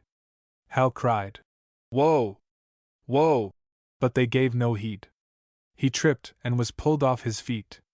The capsized sled ground over him, and the dogs dashed on up the street, adding to the gaiety of Skagway as they scattered the remainder of the outfit along its chief thoroughfare. Kind-hearted citizens caught the dogs and gathered up the scattered belongings. Also, they gave advice. Half the load and twice the dogs, if they ever expected to reach Dawson, was what was said. Hal and his sister and brother-in-law listened unwillingly, pitched tent, and overhauled the outfit. Canned goods were turned out that made men laugh, for canned goods on the long trail is a thing to dream about. "Blankets for a hotel," quoth one of the men who laughed and helped. "Half as many is too much, get rid of them. Throw away that tent, and all those dishes, who's going to wash them, anyway? Good Lord, do you think you're traveling on a Pullman?" And so it went, the inexorable elimination of the superfluous. Mercedes cried when her clothes bags were dumped on the ground and article after article was thrown out. She cried in general, and she cried in particular over each discarded thing. She clasped hands about knees, rocking back and forth broken-heartedly. She averred she would not go an inch, not for a dozen Charleses.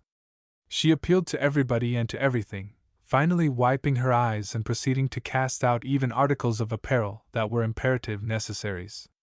And in her zeal, when she had finished with her own, she attacked the belongings of her men and went through them like a tornado.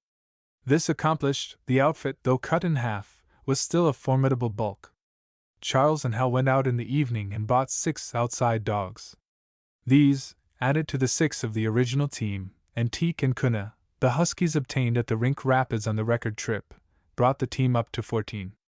But the outside dogs, though practically broken in since their landing, did not amount to much. 3 were short-haired pointers, 1 was a Newfoundland, and the other 2 were mongrels of indeterminate breed. They did not seem to know anything, these newcomers. Buck and his comrades looked upon them with disgust, and though he speedily taught them their places and what not to do, he could not teach them what to do. They did not take kindly to trace and trail. With the exception of the 2 mongrels, they were bewildered and spirit-broken by the strange savage environment in which they found themselves and by the ill treatment they had received. The 2 mongrels were without spirit at all, bones were the only things breakable about them. With the newcomers hopeless and forlorn, and the old team worn out by 2,500 miles of continuous trail, the outlook was anything but bright. The 2 men, however, were quite cheerful. And they were proud, too. They were doing the thing in style, with 14 dogs. They had seen other sleds depart over the pass for Dawson, or come in from Dawson, but never had they seen a sled with so many as 14 dogs. In the nature of Arctic travel, there was a reason why 14 dogs should not drag one sled, and that was that one sled could not carry the food for 14 dogs. But Charles and Hal did not know this. They had worked the trip out with a pencil, so much to a dog, so many dogs, so many days. QD Mercedes looked over their shoulders and nodded comprehensively. It was all so very simple. Late next morning, Buck led the long team up the street. There was nothing lively about it, no snap or go in him and his fellows. They were starting dead weary. 4 times he had covered the distance between Salt Water and Dawson, and the knowledge that, jaded and tired, he was facing the same trail once more, made him bitter. His heart was not in the work, nor was the heart of any dog. The outsides were timid and frightened, the insides without confidence in their masters. Buck felt vaguely that there was no depending upon these 2 men and the woman. They did not know how to do anything, and as the days went by it became apparent that they could not learn. They were slack in all things, without order or discipline. It took them half the night to pitch a slovenly camp, and half the morning to break that camp and get the sled loaded in fashion so slovenly that for the rest of the day they were occupied in stopping and rearranging the load. Some days they did not make 10 miles. On other days they were unable to get started at all. And on no day did they succeed in making more than half the distance used by the men as a basis in their dog food computation. It was inevitable that they should go short on dog food. But they hastened it by overfeeding, bringing the day nearer when underfeeding would commence. The outside dogs, whose digestions had not been trained by chronic famine to make the most of little, had voracious appetites. And when, in addition to this, the worn-out huskies pulled weakly, Hal decided that the orthodox ration was too small. He doubled it. And to cap it all, when Mercedes, with tears in her pretty eyes and a quaver in her throat, could not cajole him into giving the dogs still more, she stole from the fish sacks and fed them slyly. But it was not food that Buck and the huskies needed, but rest. And though they were making poor time, the heavy load they dragged sapped their strength severely. Then came the underfeeding. Hal awoke one day to the fact that his dog food was half gone and the distance only quarter covered. Further, that for love or money no additional dog food was to be obtained. So he cut down even the orthodox ration and tried to increase the day's travel. His sister and brother-in-law seconded him, but they were frustrated by their heavy outfit and their own incompetence. It was a simple matter to give the dogs less food, but it was impossible to make the dogs travel faster, while their own inability to get underway earlier in the morning prevented them from traveling longer hours. Not only did they not know how to work dogs, but they did not know how to work themselves. The first to go was Dub. Poor blundering thief that he was, always getting caught and punished, he had nonetheless been a faithful worker. His wrenched shoulder blade, untreated and unrest, went from bad to worse, till finally Hal shot him with the big Colt's revolver. It is a saying of the country that an outside dog starves to death on the ration of the husky, so the 6 outside dogs under Buck could do no less than die on half the ration of the husky. The Newfoundland went first, followed by the 3 short-haired pointers, the 2 mongrels hanging more grittily onto life, but going in the end. By this time all the amenities and gentlenesses of the Southland had fallen away from the 3 people. Shorn of its glamour and romance, Arctic travel became to them a reality too harsh for their manhood and womanhood. Mercedes ceased weeping over the dogs, being too occupied with weeping over herself and with quarreling with her husband and brother. To quarrel was the one thing they were never too weary to do. Their irritability arose out of their misery, increased with it, doubled upon it, outdistanced it. The wonderful patience of the trail which comes to men who toil hard and suffer sore, and remain sweet of speech and kindly, did not come to these 2 men and the woman. They had no inkling of such a patience. They were stiff and in pain. Their muscles ached, their bones ached, their very hearts ached, and because of this they became sharp of speech, and hard words were first on their lips in the morning and last at night. Charles and Hal wrangled whenever Mercedes gave them a chance. It was the cherished belief of each that he did more than his share of the work, and neither forbore to speak this belief at every opportunity. Sometimes Mercedes sided with her husband, sometimes with her brother. The result was a beautiful and unending family quarrel. starting from a dispute as to which should chop a few sticks for the fire, a dispute which concerned only Charles and Hal, presently would be lugged in the rest of the family, fathers, mothers, uncles, cousins, people thousands of miles away, and some of them dead. That Hal's views on art, or the sort of society plays his mother's brother wrote, should have anything to do with the chopping of a few sticks of firewood, passes comprehension. Nevertheless, the quarrel was as likely to tend in that direction as in the direction of Charles's political prejudices. And that Charles's sister's tale-bearing tongue should be relevant to the building of a Yukon fire, was apparent only to Mercedes, who disburdened herself of copious opinions upon that topic, and incidentally upon a few other traits unpleasantly peculiar to her husband's family. In the meantime the fire remained unbuilt, the camp half-pitched, and the dogs unfed. Mercedes nursed a special grievance, the grievance of sex. She was pretty and soft, and had been chivalrously treated all her days. But the present treatment by her husband and brother was everything save chivalrous. It was her custom to be helpless, they complained. Upon which impeachment of what to her was her most essential sex prerogative, she made their lives unendurable. She no longer considered the dogs, and because she was sore and tired, she persisted in riding on the sled. She was pretty and soft, but she weighed 120 pounds, a lusty last straw to the load dragged by the weak and starving animals. She rode for days, till they fell in the traces and the sled stood still.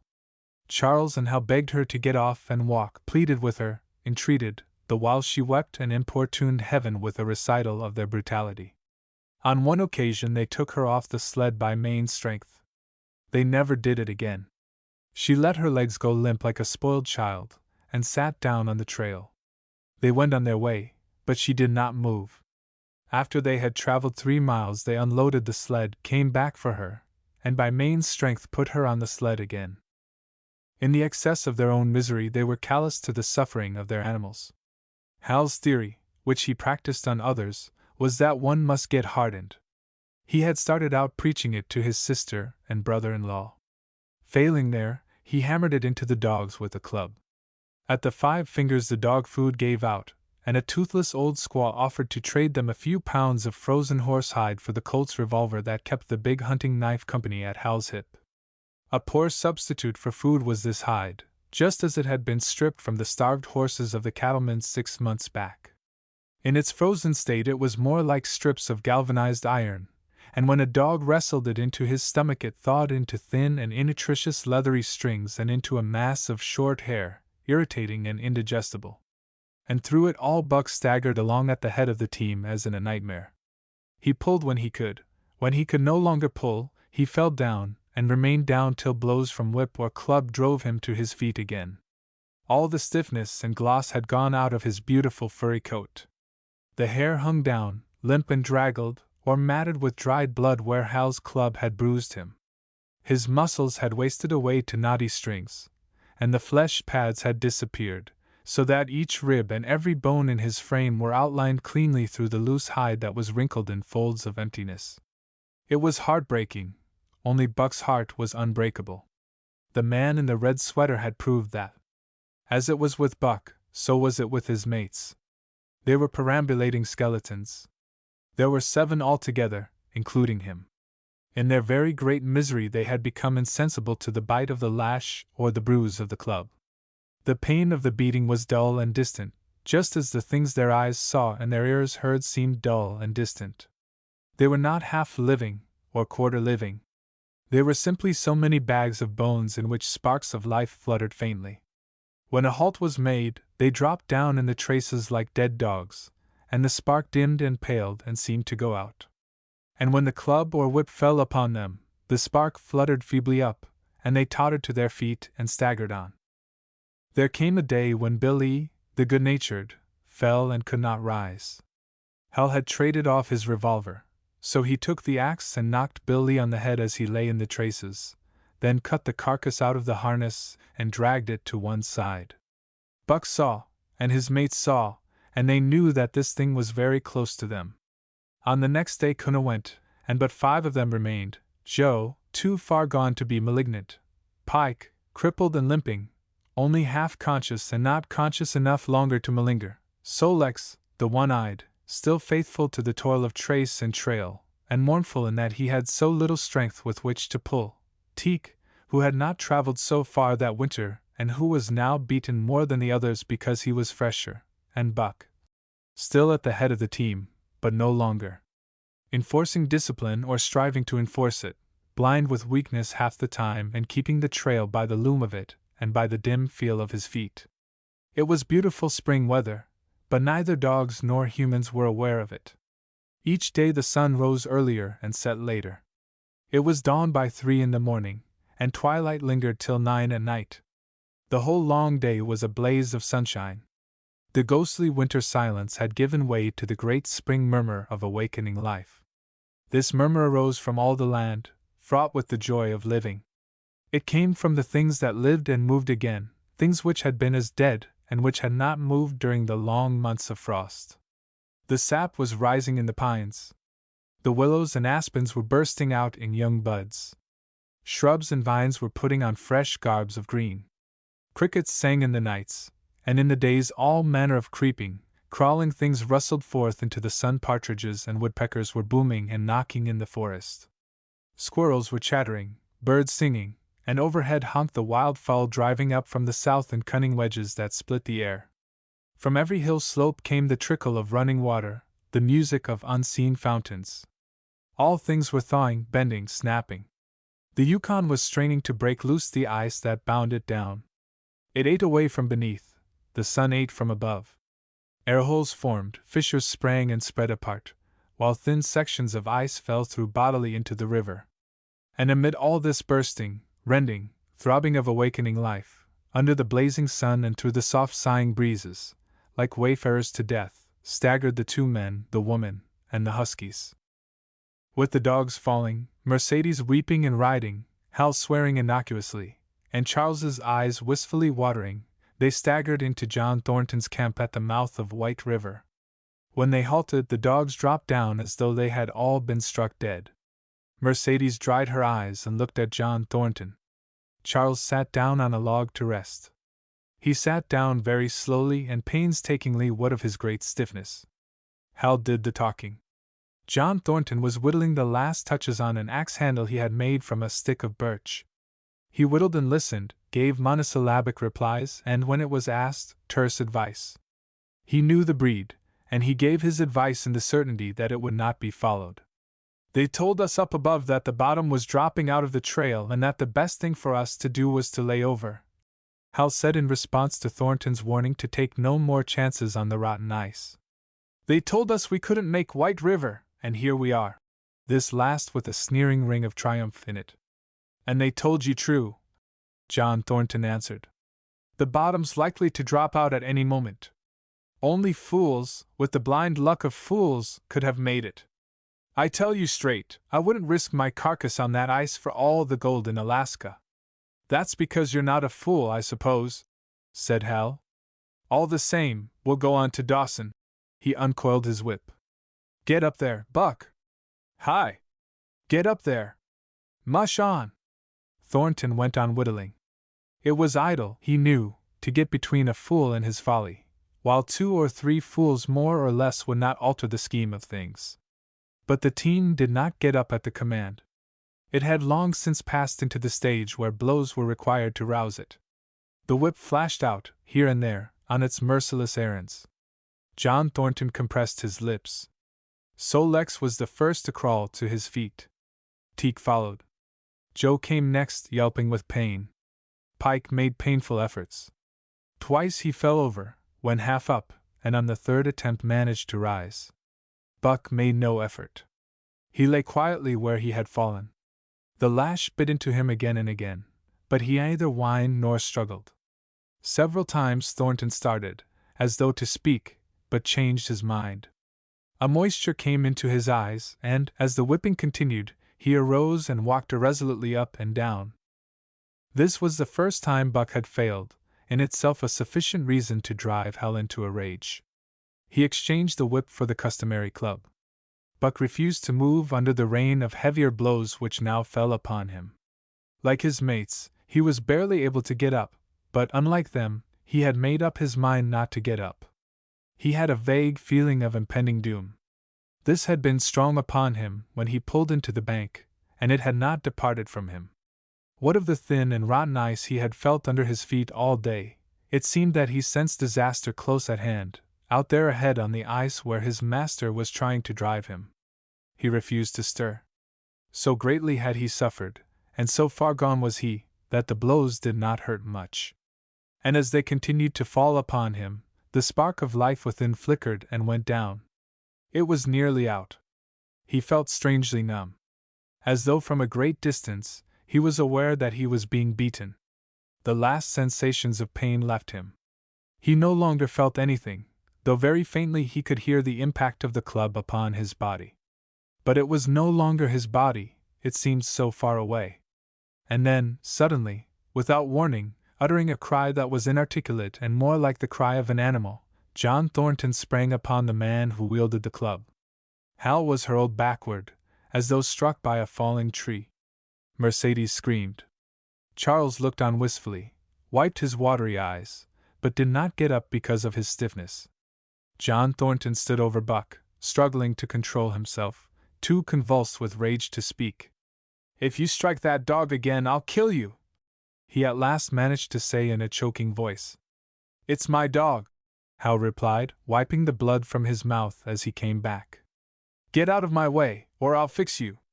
I'm going to Dawson." Thornton stood between him and Buck, and evinced no intention of getting out of the way. Hal drew his long hunting knife. Mercedes screamed, cried, laughed, and manifested the chaotic abandonment of hysteria. Thornton rapped Hal's knuckles with the axe handle, knocking the knife to the ground. He rapped his knuckles again as he tried to pick it up. Then he stooped, picked it up himself, and with 2 strokes cut Buck's traces. Hal had no fight left in him. Besides, his hands were full with his sister, or his arms, rather, while Buck was too near dead to be of further use in hauling the sled. A few minutes later they pulled out from the bank and down the river. Buck heard them go and raised his head to see. Pike was leading, Sol-leks was at the wheel, and between were Joe and Teak. They were limping and staggering. Mercedes was riding the loaded sled. Hal guided at the gee-pole, and Charles stumbled along in the rear. As Buck watched them, Thornton knelt beside him and with rough, kindly hands searched for broken bones. By the time his search had disclosed nothing more than many bruises and a state of terrible starvation, the sled was 1/4 of a mile away.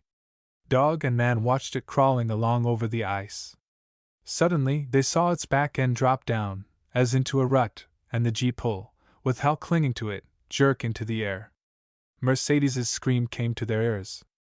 They saw Charles turn and make 1 step to run back, and then a whole section of ice give way and dogs and humans disappear. A yawning hole was all that was to be seen. The bottom had dropped out of the trail. John Thornton and Buck looked at each other. "You poor devil," said John Thornton, and Buck licked his hand. Chapter 6. For the Love of a Man. When John Thornton froze his feet in the previous December, his partners had made him comfortable and left him to get well, going on themselves up the river to get out a raft of saw logs for Dawson. He was still limping slightly at the time he rescued Buck, but with the continued warm weather even the slight limp left him. And here, lying by the river bank through the long spring days, watching the running water, listening lazily to the songs of birds and the hum of nature, Buck slowly won back his strength. A rest comes very good after one has traveled 3,000 miles, and it must be confessed that Buck waxed lazy as his wounds healed, his muscles swelled out, and the flesh came back to cover his bones. For that matter, they were all loafing, Buck, John Thornton, and Skeet and Nig, waiting for the raft to come that was to carry them down to Dawson. Skeet was a little Irish setter who early made friends with Buck, who, in a dying condition, was unable to resent her first advances. She had the doctor trait which some dogs possess, and as a mother cat washes her kittens, so she washed and cleansed Buck's wounds. Regularly, each morning after he had finished his breakfast, she performed her self-appointed task, till he came to look for her ministrations as much as he did for Thornton's. Nig, equally friendly, though less demonstrative, was a huge black dog, half bloodhound and half deerhound, with eyes that laughed and a boundless good nature. To Buck's surprise, these dogs manifested no jealousy toward him. They seemed to share the kindliness and largeness of John Thornton. As Buck grew stronger, they enticed him into all sorts of ridiculous games, in which Thornton himself could not forbear to join, and in this fashion Buck romped through his convalescence and into a new existence. Love, genuine passionate love, was his for the first time. This he had never experienced at Judge Miller's down in the sun-kissed Santa Clara Valley. With the judge's sons, hunting and tramping, it had been a working partnership. With the judge's grandsons, a sort of pompous guardianship, and with the judge himself, a stately and dignified friendship. But love that was feverish and burning, that was adoration, that was madness, it had taken John Thornton to arouse. This man had saved his life, which was something, but further, he was the ideal master. Other men saw to the welfare of their dogs from a sense of duty and business expediency. He saw to the welfare of his as if they were his own children, because he could not help it. And he saw further. He never forgot a kindly greeting or a cheering word, and to sit down for a long talk with them, gas, he called it, was as much his delight as theirs. He had a way of taking Buck's head roughly between his hands, and resting his own head upon Buck's, of shaking him back and forth, the while calling him ill names that to Buck were love names. Buck knew no greater joy than that rough embrace and the sound of murmured oaths, and at each jerk back and forth it seemed that his heart would be shaken out of his body, so great was its ecstasy. And when, released, he sprang to his feet, his mouth laughing, his eyes eloquent, his throat vibrant with unuttered sound, and in that fashion remained without movement, John Thornton would reverently exclaim, "God! You can all but speak!" Buck had a trick of love expression that was akin to hurt. He would often seize Thornton's hand in his mouth, and close so fiercely that the flesh bore the impress of his teeth for some time afterward. And as Buck understood the oaths to be love words, so the man understood this feigned bite for a caress. For the most part, however, Buck's love was expressed in adoration. While he went wild with happiness when Thornton touched him or spoke to him, he did not seek these tokens. Unlike Skeet, who was wont to shove her nose under Thornton's hand and nudge till petted, or Nig, who would stalk up and rest his great head on Thornton's knee, Buck was content to adore at a distance. He would lie by the hour, eager, alert, at Thornton's feet, looking up into his face, dwelling upon it, studying it, following with keenest interest each fleeting expression, every movement or change of feature. Or, as chance might have it, he would lie farther away, to the side or rear, watching the outlines of the man and the occasional movements of his body. And often, such was the communion in which they lived, the strength of Buck's gaze would draw John Thornton's head around, and he would return the gaze, without speech, his heart shining out of his eyes as Buck's heart shone out. For a long time after his rescue, Buck did not like Thornton to get out of his sight. From the moment he left the tent to when he entered it again, Buck would follow at his heels. His transient masters since he had come into the Northland had bred in him a fear that no master could be permanent. He was afraid that Thornton would pass out of his life as Perrault and Francois and the Scotch half-breed had passed out. Even in the night, in his dreams, he was haunted by this fear. At such times he would shake off sleep and creep through the chill to the flap of the tent, where he would stand and listen to the sound of his master's breathing. But in spite of this great love he bore John Thornton, which seemed to bespeak the soft civilizing influence, the strain of the primitive, which the Northland had aroused in him, remained alive and active. Faithfulness and devotion, things born of fire and roof, were his, yet he retained his wildness and wheeliness. He was a thing of the wild, come in from the wild to sit by John Thornton's fire, rather than a dog of the soft Southland stamped with the marks of generations of civilization. Because of his very great love, he could not steal from this man, but from any other man, in any other camp, he did not hesitate an instant, while the cunning with which he stole enabled him to escape detection. His face and body were scored by the teeth of many dogs, and he fought as fiercely as ever and more shrewdly. Skeet and Nig were too good-natured for quarreling, besides, they belonged to John Thornton. But the strange dog, no matter what the breed or valor, swiftly acknowledged Buck's supremacy or found himself struggling for life with a terrible antagonist. and Buck was merciless. He had learned well the law of club and fang, and he never forewent an advantage or drew back from a foe he had started on the way to death. He had lessoned from Spitz, and from the chief fighting dogs of the police and mail, and knew there was no middle course. He must master or be mastered, while to show mercy was a weakness. Mercy did not exist in the primordial life. It was misunderstood for fear, and such misunderstandings made for death. Kill or be killed, eat or be eaten, was the law, and this mandate, down out of the depths of time, he obeyed. He was older than the days he had seen and the breaths he had drawn. He linked the past with the present, and the eternity behind him throbbed through him in a mighty rhythm to which he swayed as the tides and seasons swayed. He sat by John Thornton's fire, a broad-breasted dog, white-fanged and long-furred, but behind him were the shades of all manner of dogs, half-wolves and wild wolves, urgent and prompting, tasting the savor of the meat he ate, thirsting for the water he drank, scenting the wind with him, listening with him and telling him the sounds made by the wild life in the forest, dictating his moods, directing his actions, lying down to sleep with him when he lay down, and dreaming with him and beyond him, and becoming themselves the stuff of his dreams. So peremptorily did these shades beckon him, that each day mankind and the claims of mankind slipped farther from him. Deep in the forest a call was sounding, and as often as he heard this call, mysteriously thrilling and luring, he felt compelled to turn his back upon the fire and the beaten earth around it, and to plunge into the forest, and on, he knew not where or why, nor did he wonder where or why, the call sounding imperiously, deep in the forest. But as often as he gained the soft unbroken earth and the green shade, the love for John Thornton drew him back to the fire again. Thornton alone held him. The rest of mankind was as nothing. Chance travelers might praise or pet him, but he was cold under it all, and from a too demonstrative man he would get up and walk away. When Thornton's partners, Hans and Pete, arrived on the long-expected raft, Buck refused to notice them till he learned they were close to Thornton. After that he tolerated them in a passive sort of way, accepting favors from them as though he favored them by accepting.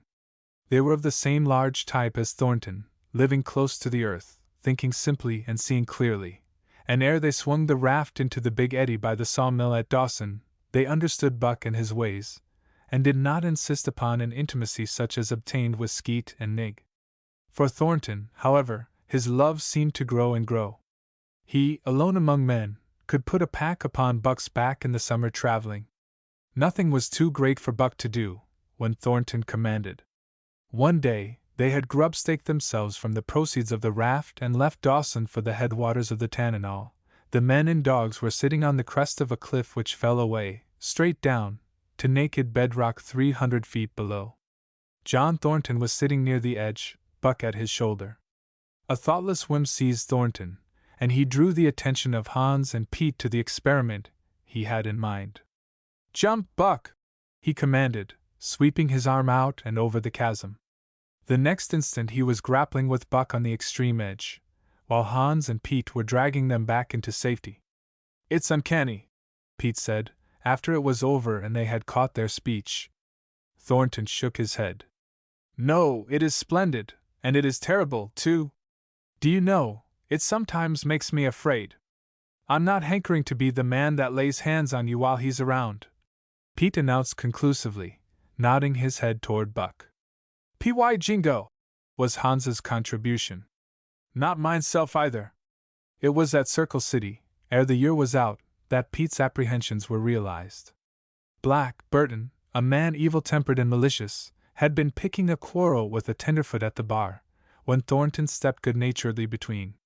Buck, as was his custom, was lying in a corner, head on paws, watching his master's every action. Burton struck out, without warning, straight from the shoulder. Thornton was sent spinning, and saved himself from falling only by clutching the rail of the bar.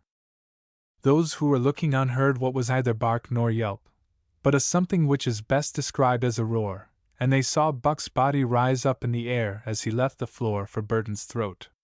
The man saved his life by instinctively throwing out his arm, but was hurled backward to the floor with Buck on top of him. Buck loosed his teeth from the flesh of the arm and drove in again for the throat. This time the man succeeded only in partly blocking, and his throat was torn open. Then the crowd was upon Buck, and he was driven off, but while a surgeon checked the bleeding, he prowled up and down, growling furiously, attempting to rush in, and being forced back by an array of hostile clubs. A miners' meeting, called on the spot, decided that the dog had sufficient provocation, and Buck was discharged. But his reputation was made, and from that day his name spread through every camp in Alaska. Later on, in the fall of the year, he saved John Thornton's life in quite another fashion. The three partners were lining a long and narrow poling boat down a bad stretch of rapids on the 40-mile creek. Hans and Pete moved along the bank, snubbing with a thin manila rope from tree to tree, while Thornton remained in the boat, helping its descent by means of a pole, and shouting directions to the shore. Buck, on the bank, worried and anxious, kept abreast of the boat, his eyes never off his master. At a particularly bad spot, where a ledge of barely submerged rocks jutted out into the river, Hans cast off the rope, and while Thornton pulled the boat out into the stream, ran down the bank with the end in his hand to snub the boat when it had cleared the ledge. This it did, and was flying downstream in a current as swift as a mill race, when Hans checked it with the rope and checked too suddenly. The boat flirted over and snubbed into the bank bottom up, while Thornton, flung sheer out of it, was carried downstream toward the worst part of the rapids, a stretch of wild water in which no swimmer could live. Buck had sprung in on the instant, and at the end of 300 yards, amid a mad swirl of water, he overhauled Thornton. When he felt him grasp his tail, Buck headed for the bank, swimming with all his splendid strength. But the progress shoreward was slow, the progress downstream amazingly rapid. From below came the fatal roaring where the wild current went wilder, and was rent in shreds and spray by the rocks which thrust through like the teeth of an enormous comb. The suck of the water as it took the beginning of the last steep pitch was frightful, and Thornton knew that the shore was impossible. He scraped furiously over a rock, bruised across a second, and struck a third with crushing force. He clutched its slippery top with both hands, releasing Buck, and above the roar of the churning water shouted, "Go, Buck! Go!" Buck could not hold his own, and swept on downstream, struggling desperately, but unable to win back. When he heard Thornton's command repeated, he partly reared out of the water, throwing his head high, as though for a last look, then turned obediently toward the bank. He swam powerfully, and was dragged ashore by Pete and Hans at the very point where swimming ceased to be possible and destruction began. They knew that the time a man could cling to a slippery rock in the face of that driving current was a matter of minutes, and they ran as fast as they could up the bank to a point far above where Thornton was hanging on. They attached the line with which they had been snubbing the boat to Buck's neck and shoulders, being careful that it should neither strangle him nor impede his swimming, and launched him into the stream. He struck out boldly, but not straight enough into the stream. He discovered the mistake too late, when Thornton was abreast of him and a bare half-dozen strokes away while he was being carried helplessly past. Hans promptly snubbed with the rope, as though Buck were a boat. The rope thus tightening on him in the sweep of the current, he was jerked under the surface, and under the surface he remained till his body struck against the bank and he was hauled out. He was half drowned, and Hans and Pete threw themselves upon him, pounding the breath into him and the water out of him. He staggered to his feet and fell down. The faint sound of Thornton's voice came to them, and though they could not make out the words of it, they knew that he was in his extremity. His master's voice acted on Buck like an electric shock. He sprang to his feet and ran up the bank ahead of the men to the point of his previous departure. Again the rope was attached, and he was launched, and again he struck out, but this time straight into the stream. He had miscalculated once, but he would not be guilty of it a second time. Hans paid out the rope, permitting no slack, while Pete kept it clear of coils. Buck held on till he was on a line straight above Thornton, then he turned, and with the speed of an express train headed down upon him. Thornton saw him coming, and, as Buck struck him like a battering ram, with the whole force of the current behind him, he reached up and closed with both arms around the shaggy neck. Hans snubbed the rope around the tree, and Buck and Thornton were jerked under the water. Strangling, suffocating, sometimes one uppermost and sometimes the other, dragging over the jagged bottom, smashing against rocks and snags, they veered into the bank. Thornton came to, belly downward and being violently propelled back and forth across a drift logged by Hans and Pete. His first glance was for Buck, over whose limp and apparently lifeless body Nig was setting up a howl, while Skeet was licking the wet face and closed eyes. Thornton was himself bruised and battered, and he went carefully over Buck's body, when he had been brought around, finding 3 broken ribs. "That settles it," he announced. "We camp right here." And camp they did, till Buck's ribs knitted and he was able to travel. That winter, at Dawson, Buck performed another exploit, not so heroic, perhaps, but one that put his name many notches higher on the totem pole of Alaskan fame. This exploit was particularly gratifying to the 3 men, for they stood in need of the outfit which it furnished, and were enabled to make a long-desired trip into the Virgin East, where miners had not yet appeared. It was brought about by a conversation in the Eldorado saloon, in which men waxed boastful of their favorite dogs. Buck, because of his record, was the target for these men, and Thornton was driven stoutly to defend him. At the end of half an hour, one man stated that his dog could start a sled with 500 pounds and walk off with it. A second bragged 600 for his dog, and a third 700. "Pooh! Pooh!" said John Thornton. "Buck can start 1,000 pounds. And break it out. And walk off with it for 100 yards? Demanded Mathewson, a bonanza king, he of the 700 vaunt. "And break it out, and walk off with it for 100 yards, John Thornton said coolly. "Well," Mathewson said, slowly and deliberately, so that all could hear, "I've got $1,000 that says he can't. And there it is." So saying, he slammed a sack of gold dust of the size of a bologna sausage down upon the bar. Nobody spoke. Thornton's bluff, if bluff it was, had been called. He could feel a flush of warm blood creeping up his face. His tongue had tricked him. He did not know whether Buck could start 1,000 pounds. Half a ton! The enormousness of it appalled him. He had great faith in Buck's strength and had often thought him capable of starting such a load, but never, as now, had he faced the possibility of it, the eyes of a dozen men fixed upon him, silent and waiting. Further, he had no $1,000, nor had Hans or Pete. "I've got a sled standing outside now, with 20 50-pound sacks of flour on it," Mathewson went on with brutal directness. "So don't let that hinder you." Thornton did not reply. He did not know what to say. He glanced from face to face in the absent way of a man who has lost the power of thought, and is seeking somewhere to find the thing that will start it going again. The face of Jim O'Brien, a Mastodon king and old-time comrade, caught his eyes. It was as acute to him, seeming to rouse him to do what he would never have dreamed of doing. "Can you lend me 1,000?" he asked, almost in a whisper. "Sure," answered O'Brien, thumping down a plethoric sack by the side of Mathewson's. "Though it's little faith I'm having, John, that the beast can do the trick." The Eldorado emptied its occupants into the street to see the test. The tables were deserted, and the dealers and gamekeepers came forth to see the outcome of the wager and to lay odds. Several hundred men, furred and mittened, banked around the sled within easy distance. Mathewson's sled, loaded with 1,000 pounds of flour, had been standing for a couple of hours, and in the intense cold, it was 60 below zero, the runners had frozen fast to the hard-packed snow. Men offered odds of 2 to 1 that Buck could not budge the sled. A quibble arose concerning the phrase, "break out." O'Brien contended it was Thornton's privilege to knock the runners loose, leaving Buck to break it out from a dead standstill.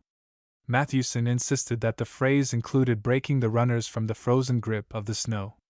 A majority of the men who had witnessed the making of the bet decided in his favor, whereat the odds went up to 3 to 1 against Buck. There were no takers. Not a man believed him capable of the feat. Thornton had been hurried into the wager, heavy with doubt, and now that he looked at the sled itself, the concrete fact, with the regular team of 10 dogs curled up in the snow before it, the more impossible the task appeared. Mathewson waxed jubilant. 3 to 1, he proclaimed. "I'll lay you another 1,000 at that figure, Thornton. What do ye say?" Thornton's doubt was strong in his face, but his fighting spirit was aroused, the fighting spirit that soars above odds, fails to recognize the impossible, and is deaf to all save the clamor for battle. He called Hans and Pete to him. Their sacks were slim, and with his own the three partners could rake together only $200.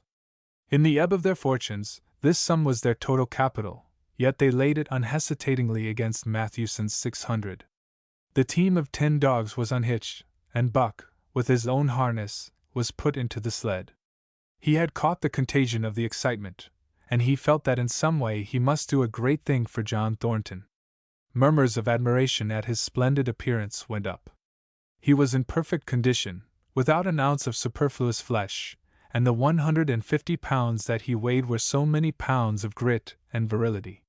His furry coat shone with the sheen of silk. Down the neck and across the shoulders, his mane, in repose as it was, half bristled and seemed to lift with every movement, as though excess of vigor made each particular hair alive and active. The great breast and heavy forelegs were no more than in proportion with the rest of the body, where the muscles showed in tight rolls underneath the skin. Men felt these muscles and proclaimed them hard as iron, and the odds went down to 2 to 1. "Gad, sir! Gad, sir!" stuttered a member of the latest dynasty, a king of the Skookum benches. "I offer you 800 for him, sir, before the test, sir, 800 just as he stands." Thornton shook his head and stepped to Buck's side. "You must stand off from him," Matthewson protested. "Free play and plenty of room." The crowd fell silent. Only could be heard the voices of the gamblers vainly offering 2 to 1. Everybody acknowledged Buck a magnificent animal, but 20 50-pound sacks of flour bulked too large in their eyes for them to loosen their pouch strings. Thornton knelt down by Buck's side. He took his head in his 2 hands and rested cheek on cheek.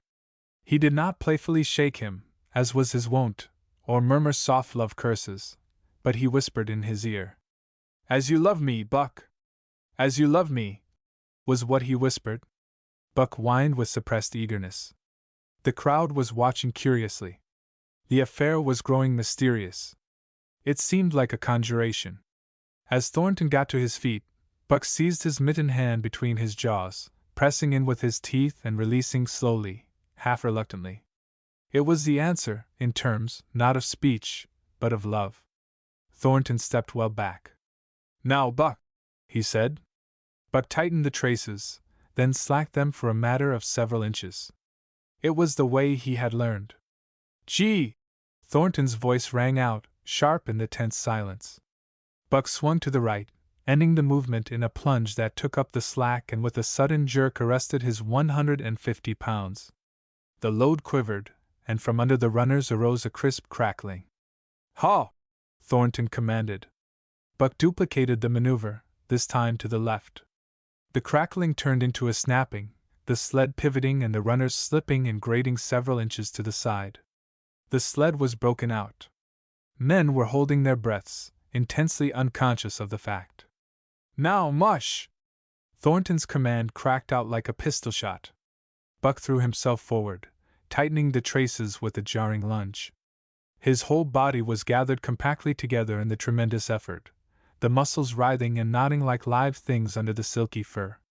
His great chest was low to the ground, his head forward and down, while his feet were flying like mad, the claws scarring the hard-packed snow in parallel grooves.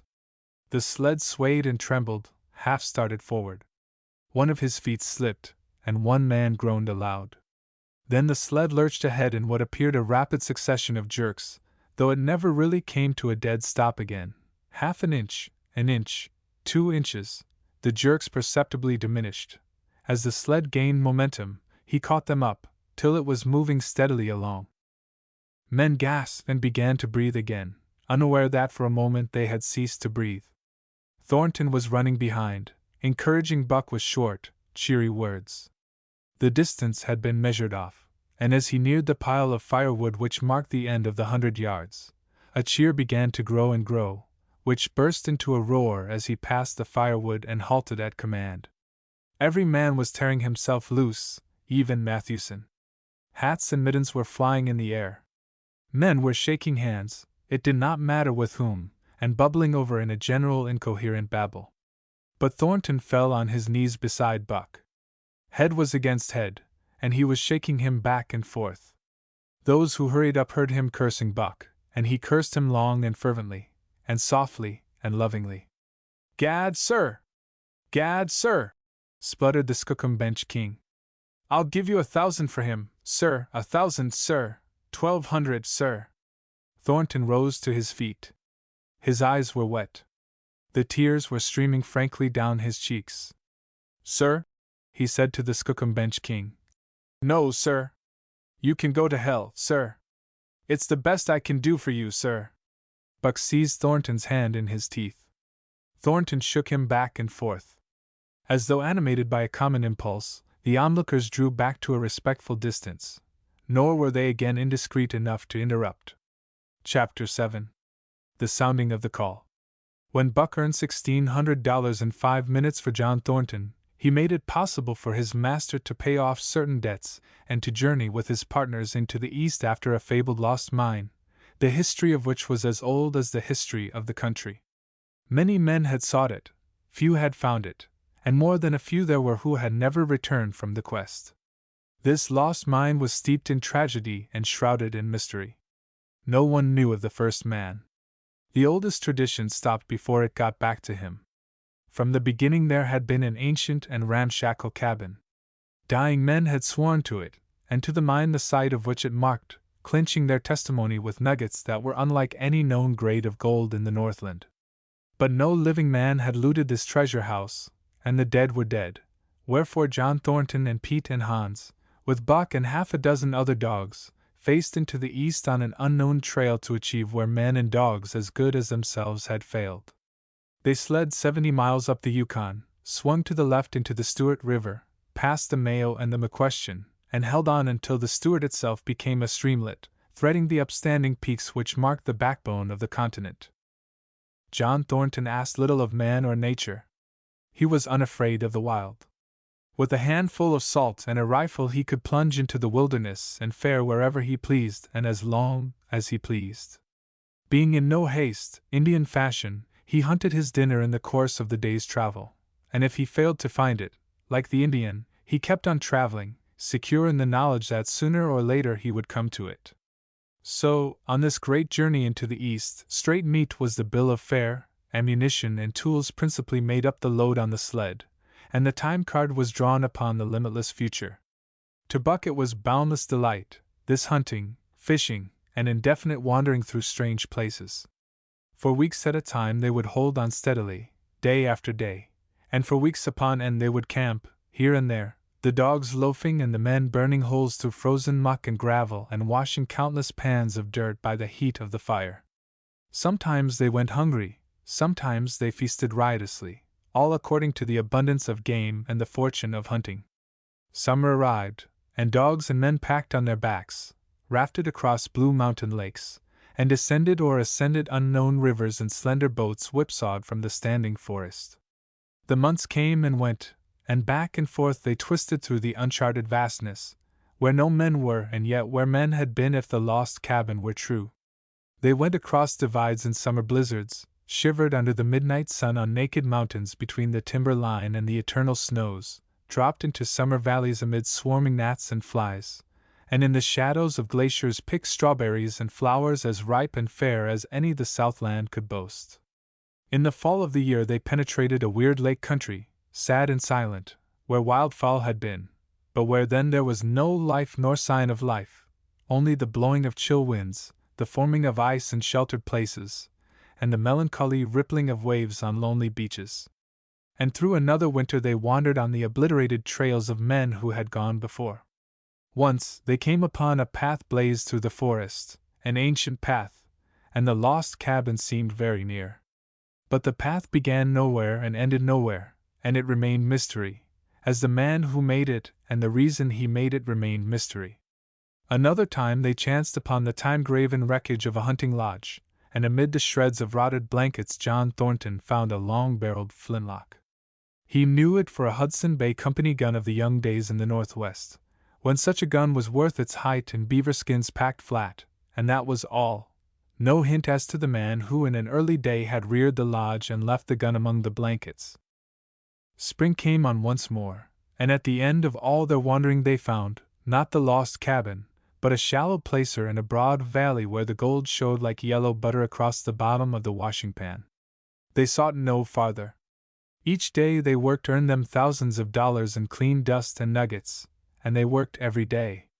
The gold was sacked in moosehide bags, 50 pounds to the bag, and piled like so much firewood outside the Sprucebough Lodge. Like giants they toiled, days flashing on the heels of days like dreams as they heaped the treasure up. There was nothing for the dogs to do, save the hauling in of meat now and again that Thornton killed, and Buck spent long hours musing by the fire. The vision of the short-legged hairy man came to him more frequently, now that there was little work to be done, and often, blinking by the fire, Buck wandered with him in that other world which he remembered. The salient thing of this other world seemed fear. When he watched the hairy man sleeping by the fire, head between his knees and hands clasped above, Buck saw that he slept restlessly, with many starts and awakenings, at which times he would peer fearfully into the darkness and fling more wood upon the fire. Did they walk by the beach of a sea, where the hairy man gathered shellfish and ate them as he gathered, it was with eyes that roved everywhere for hidden danger, and with legs prepared to run like the wind at its first appearance. Through the forest they crept noiselessly, Buck at the hairy man's heels, and they were alert and vigilant, the pair of them, ears twitching and moving and nostrils quivering, for the man heard and smelled as keenly as Buck. The hairy man could spring up into the trees and travel ahead as fast as on the ground, swinging by the arms from limb to limb, sometimes a dozen feet apart, letting go and catching, never falling, never missing his grip. In fact, he seemed as much at home among the trees as on the ground, and Buck had memories of nights of vigil spent beneath trees wherein the hairy man roosted, holding on tightly as he slept. And closely akin to the visions of the hairy man was the call still sounding in the depths of the forest. It filled him with a great unrest and strange desires. It caused him to feel a vague, sweet gladness, and he was aware of wild yearnings and stirrings for he knew not what.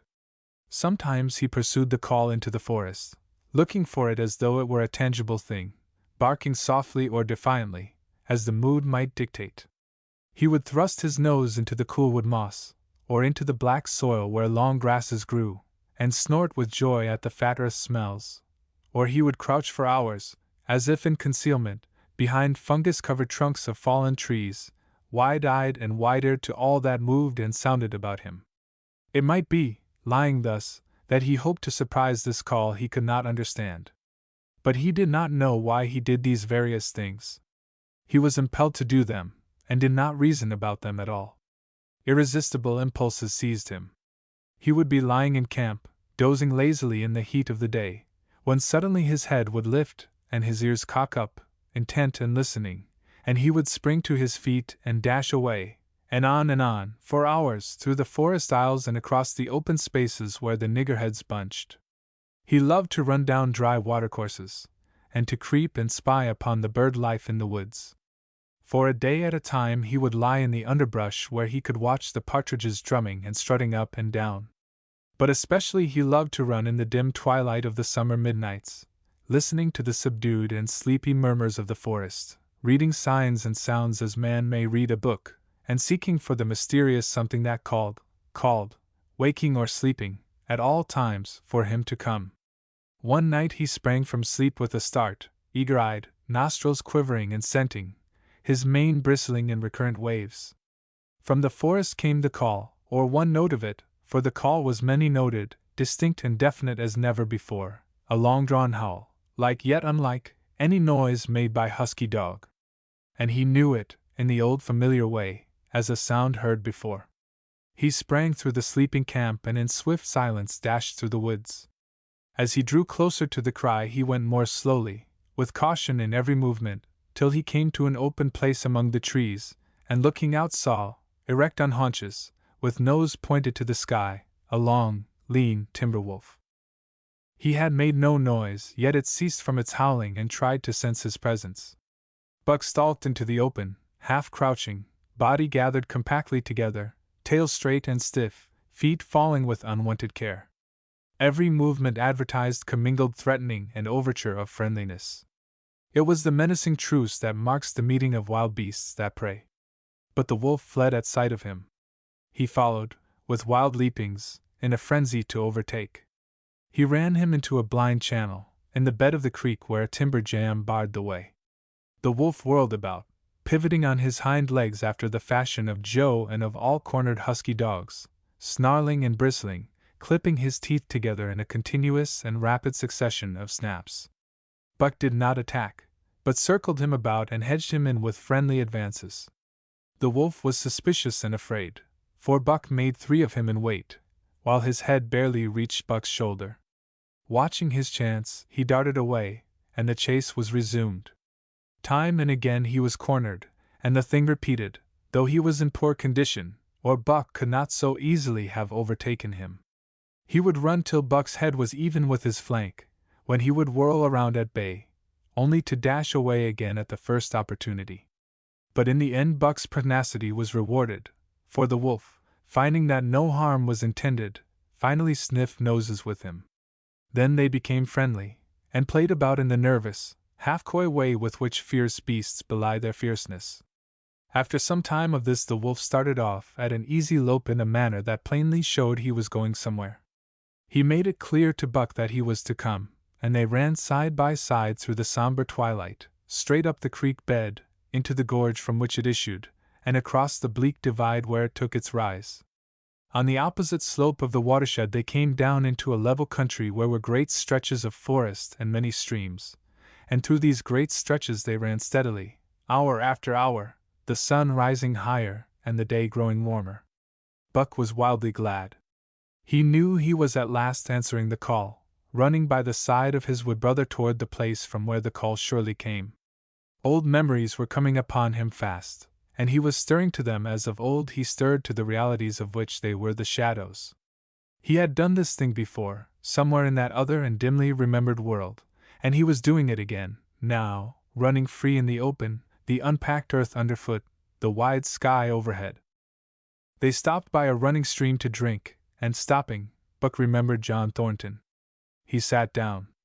The wolf started on toward the place from where the call surely came, then returned to him, sniffing noses and making actions as though to encourage him. But Buck turned about and started slowly on the back track. For the better part of an hour the wild brother ran by his side, whining softly. Then he sat down, pointed his nose upward, and howled.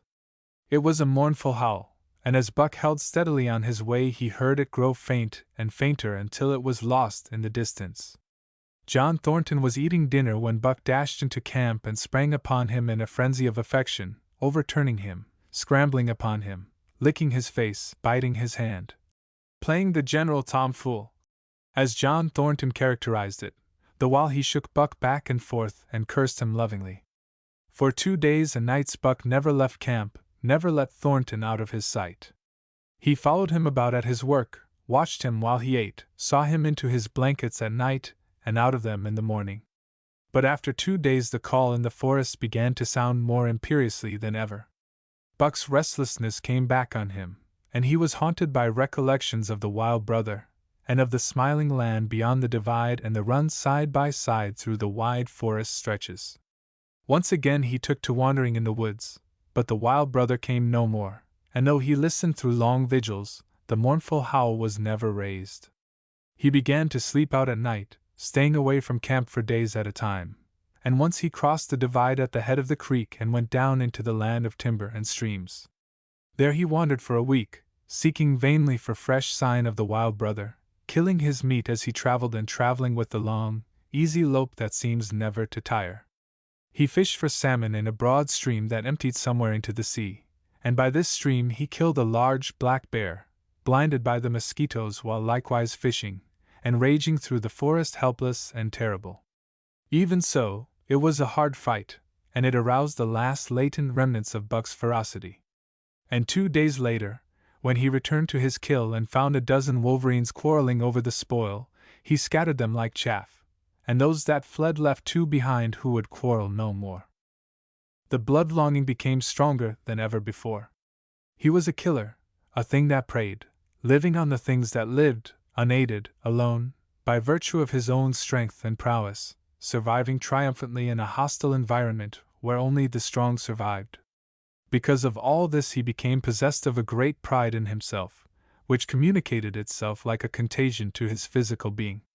It advertised itself in all his movements, was apparent in the play of every muscle, spoke plainly as speech in the way he carried himself, and made his glorious furry coat if anything more glorious. But for the stray brown on his muzzle and above his eyes, and for the splash of white hair that ran midmost down his chest, he might well have been mistaken for a gigantic wolf, larger than the largest of the breed. From his St. Bernard father he had inherited size and weight, but it was his shepherd mother who had given shape to that size and weight. His muzzle was the long wolf muzzle, save that it was larger than the muzzle of any wolf, and his head, somewhat broader, was the wolf head on a massive scale. His cunning was wolf cunning, and wild cunning, his intelligence, shepherd intelligence and St. Bernard intelligence, and all this, plus an experience gained in the fiercest of schools, made him as formidable a creature as any that roamed the wild. A carnivorous animal living on a straight meat diet, he was in full flower, at the high tide of his life, overspilling with vigor and virility. When Thornton passed a caressing hand along his back, a snapping and crackling followed the hand, each hair discharging its pent magnetism at the contact. Every part, brain and body, nerve tissue and fiber, was keyed to the most exquisite pitch, and between all the parts there was a perfect equilibrium or adjustment. To sights and sounds and events which required action, he responded with lightning-like rapidity. Quickly as a husky dog could leap to defend from attack or to attack, he could leap twice as quickly. He saw the movement, or heard sound, and responded in less time than another dog required to compass the mere seeing or hearing. He perceived and determined and responded in the same instant. In point of fact, the three actions of perceiving, determining, and responding were sequential, but so infinitesimal were the intervals of time between them that they appeared simultaneous. His muscles were surcharged with vitality, and snapped into place sharply, like steel springs. Life streamed through him in splendid flood, glad and rampant, until it seemed that it would burst him asunder in sheer ecstasy and pour forth generously over the world. "Never was there such a dog," said John Thornton one day, as the partners watched Buck marching out of camp. "When he was made, the mold was broke," said Pete. "Py jingo! I tink so myself," Hans affirmed.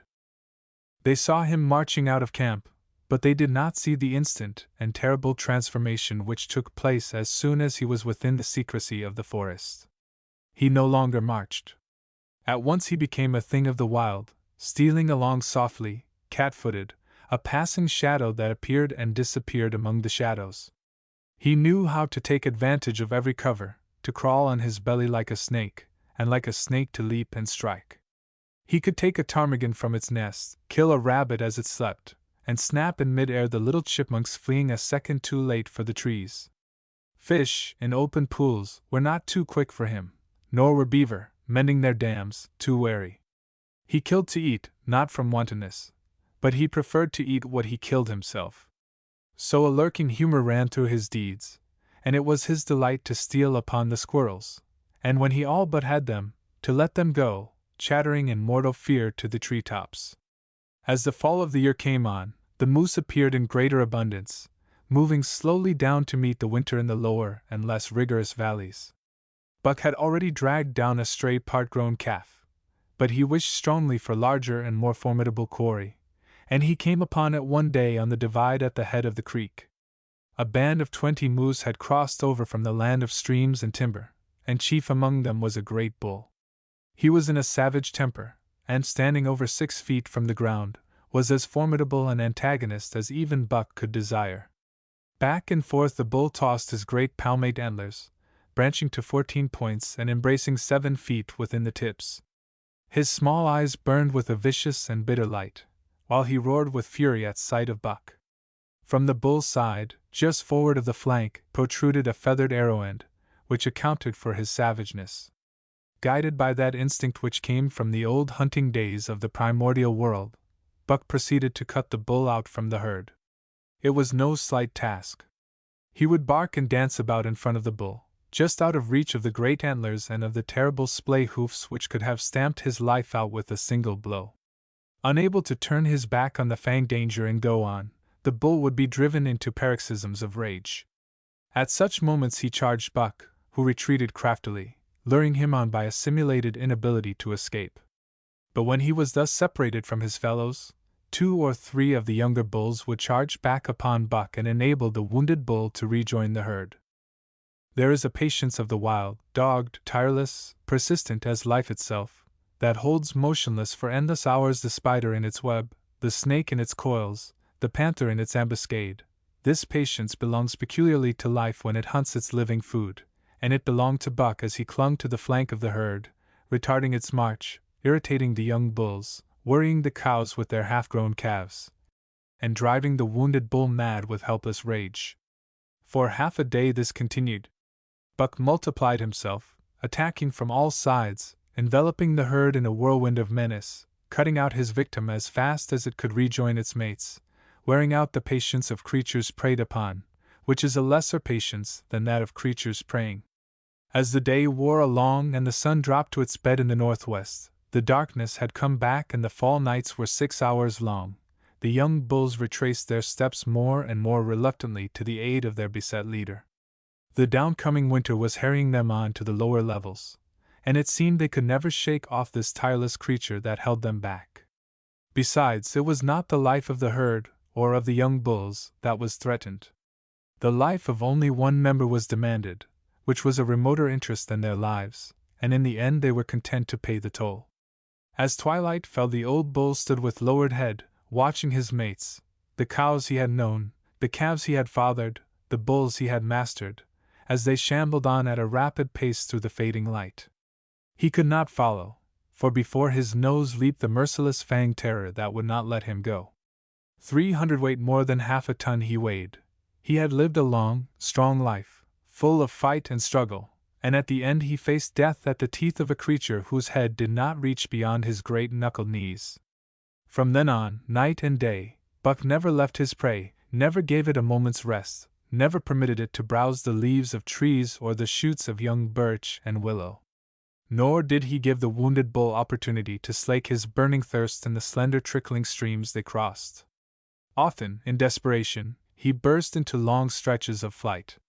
At such times Buck did not attempt to stay him, but loped easily at his heels, satisfied with the way the game was played, lying down when the moose stood still, attacking him fiercely when he strove to eat or drink. The great head drooped more and more under its tree of horns, and the shambling trot grew weak and weaker. He took to standing for long periods, with nose to the ground and dejected ears dropped limply, and Buck found more time in which to get water for himself and in which to rest. At such moments, panting with red lolling tongue and with eyes fixed upon the big bull, it appeared to Buck that a change was coming over the face of things. He could feel a new stir in the land. As the moose were coming into the land, other kinds of life were coming in. Forest and stream and air seemed palpitant with their presence. The news of it was borne in upon him, not by sight, or sound, or smell, but by some other and subtler sense. He heard nothing, saw nothing, yet knew that the land was somehow different, that through it strange things were afoot and ranging, and he resolved to investigate after he had finished the business in hand. At last, at the end of the 4th day, he pulled the great moose down. For a day and a night he remained by the kill, eating and sleeping, turn and turn about. Then, rested, refreshed and strong, he turned his face toward camp and John Thornton.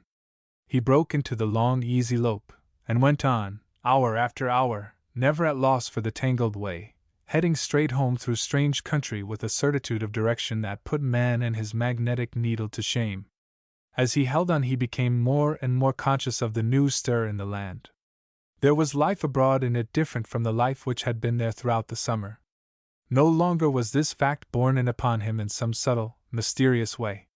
The birds talked of it, the squirrels chattered about it, the very breeze whispered of it. Several times he stopped and drew in the fresh morning air in great sniffs, reading a message which made him leap on with greater speed. He was oppressed with a sense of calamity happening, if it were not calamity already happened, and as he crossed the last watershed and dropped down into the valley toward camp, he proceeded with greater caution. 3 miles away he came upon a fresh trail that sent his neck hair rippling and bristling. It led straight toward camp and John Thornton.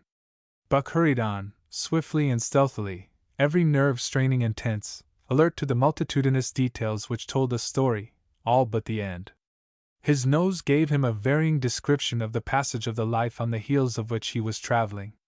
He remarked the pregnant silence of the forest. The bird life had flitted. The squirrels were in hiding. One only he saw, a sleek gray fellow, flattened against a gray dead limb so that he seemed a part of it, a woody excrescence upon the wood itself. As Buck slid along with the obscureness of a gliding shadow, his nose was jerked suddenly to the side as though a positive force had gripped and pulled it. He followed the new scent into a thicket and found Nigeria. He was lying on his side, dead where he had dragged himself, an arrow protruding, head and feathers, from either side of his body.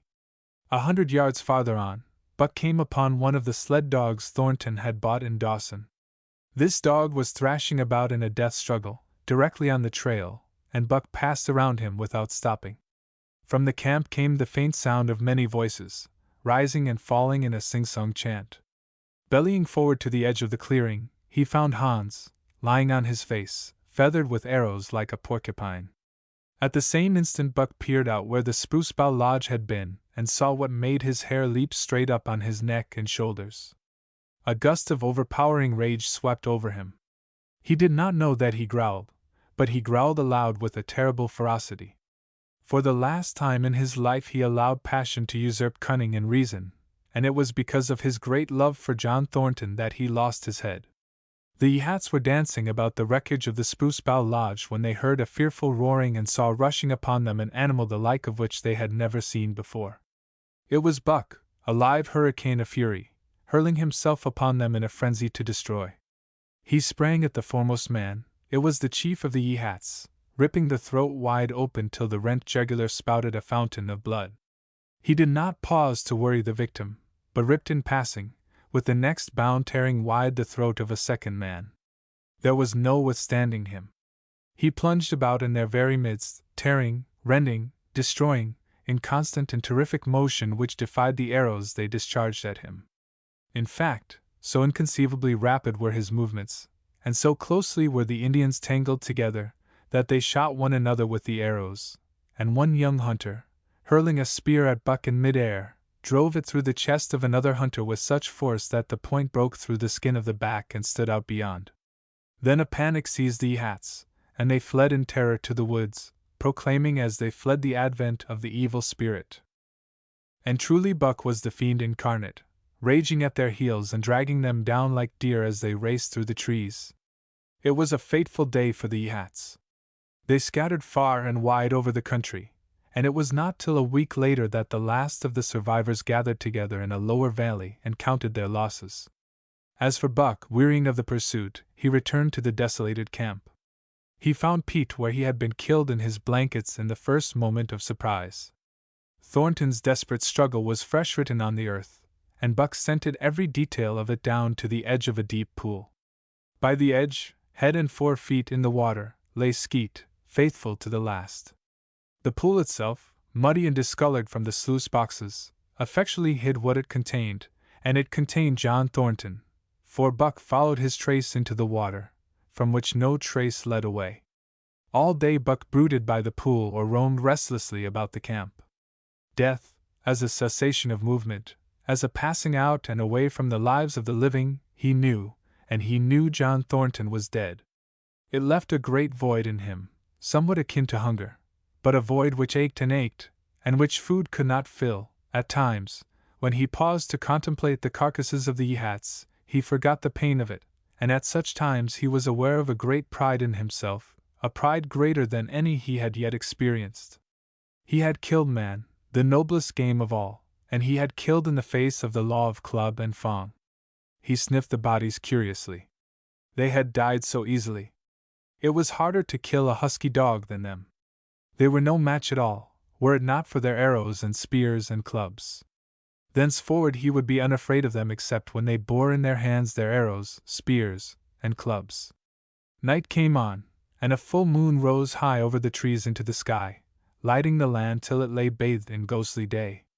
And with the coming of the night, brooding in mourning by the pool, Buck became alive to a stirring of the new life in the forest other than that which the Yeehats had made. He stood up, listening and scenting. From far away drifted a faint, sharp yelp, followed by a chorus of similar sharp yelps. As the moments passed, the yelps grew closer and louder. Again Buck knew them as things heard in that other world which persisted in his memory. He walked to the center of the open space and listened. It was the call, the many-noted call, sounding more luringly and compellingly than ever before. And as never before, he was ready to obey. John Thornton was dead. The last tie was broken. Man and the claims of man no longer bound him. Hunting their living meat, as the Yeehats were hunting it, on the flanks of the migrating moose, the wolf pack had at last crossed over from the land of streams and timber and invaded Buck's Valley. Into the clearing where the moonlight streamed, they poured in a silvery flood, and in the center of the clearing stood Buck, motionless as a statue, waiting their coming.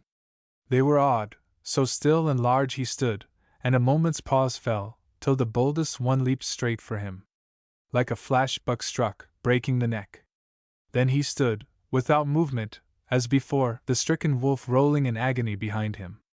3 others tried it in sharp succession, and one after the other they drew back, streaming blood from slashed throats or shoulders.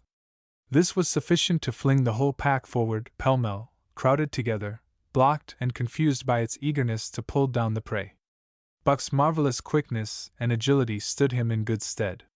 Pivoting on his hind legs, and snapping and gashing, he was everywhere at once, presenting a front which was apparently unbroken, so swiftly did he whirl and guard from side to side. But to prevent them from getting behind him, he was forced back, down past the pool and into the creek bed, till he brought up against a high gravel bank. He worked along to a right angle in the bank which the men had made in the course of mining, and in this angle he came to bay, protected on 3 sides and with nothing to do but face the front. And so well did he face it, that at the end of half an hour the wolves drew back discomfited. The tongues of all were out and lolling, the white fangs showing cruelly white in the moonlight. Some were lying down with heads raised and ears pricked forward, others stood on their feet, watching him, and still others were lapping water from the pool. One wolf, long and lean and gray, advanced cautiously, in a friendly manner, and Buck recognized the wild brother with whom he had run for a night and a day. He was whining softly, and, as Buck whined, they touched noses. Then an old wolf, gaunt and battle-scarred, came forward. Buck writhed his lips into the preliminary of a snarl, but sniffed noses with him, whereupon the old wolf sat down, pointed nose at the moon, and broke out the long wolf howl. The other sat down and howled. And now the call came to Buck in unmistakable accents. He, too, sat down and howled. This over, he came out of his angle and the pack crowded around him, sniffing in half-friendly, half-savage manner. The leaders lifted the yelp of the pack and sprang away into the woods. The wolves swung in behind, yelping in chorus. And Buck ran with them, side by side with the wild brother, yelping as he ran. And here may well end the story of Buck. The years were not many when the Yeehats noted a change in the breed of timber wolves, for some were seen with splashes of brown on head and muzzle, and with a rift of white centering down the chest. But more remarkable than this, the Yeehats tell of a ghost dog that runs at the head of the pack. They are afraid of this ghost dog, for it has cunning greater than they, stealing from their camps in fierce winters, robbing their traps, slaying their dogs, and defying their bravest hunters. Nay, the tale grows worse. Hunters there are who fail to return to the camp, and hunters there have been whom their tribesmen found with throats slashed cruelly open and with wolf prints about them in the snow greater than the prints of any wolf. Each fall, when the Yeehats follow the movement of the moose, there is a certain valley which they never enter. And women there are who become sad when the word goes over the fire of how the evil spirit came to select that valley for an abiding place. In the summers there is one visitor, however, to that valley, of which the Yeehats do not know. It is a great, gloriously coated wolf, like, and yet unlike, all other wolves. He crosses alone from the smiling timberland and comes down into an open space among the trees. Here a yellow stream flows from rotted moosehide sacks and sinks into the ground, with long grasses growing through it and vegetable mold overrunning it and hiding its yellow from the sun. And here he muses for a time, howling once, long and mournfully, ere he departs. But he is not always alone. When the long winter nights come on and the wolves follow their meat into the lower valleys, he may be seen running at the head of the pack through the pale moonlight or glimmering borealis, leaping gigantic above his fellows, his great throat a bellow as he sings a song of the younger world, which is the song of the pack.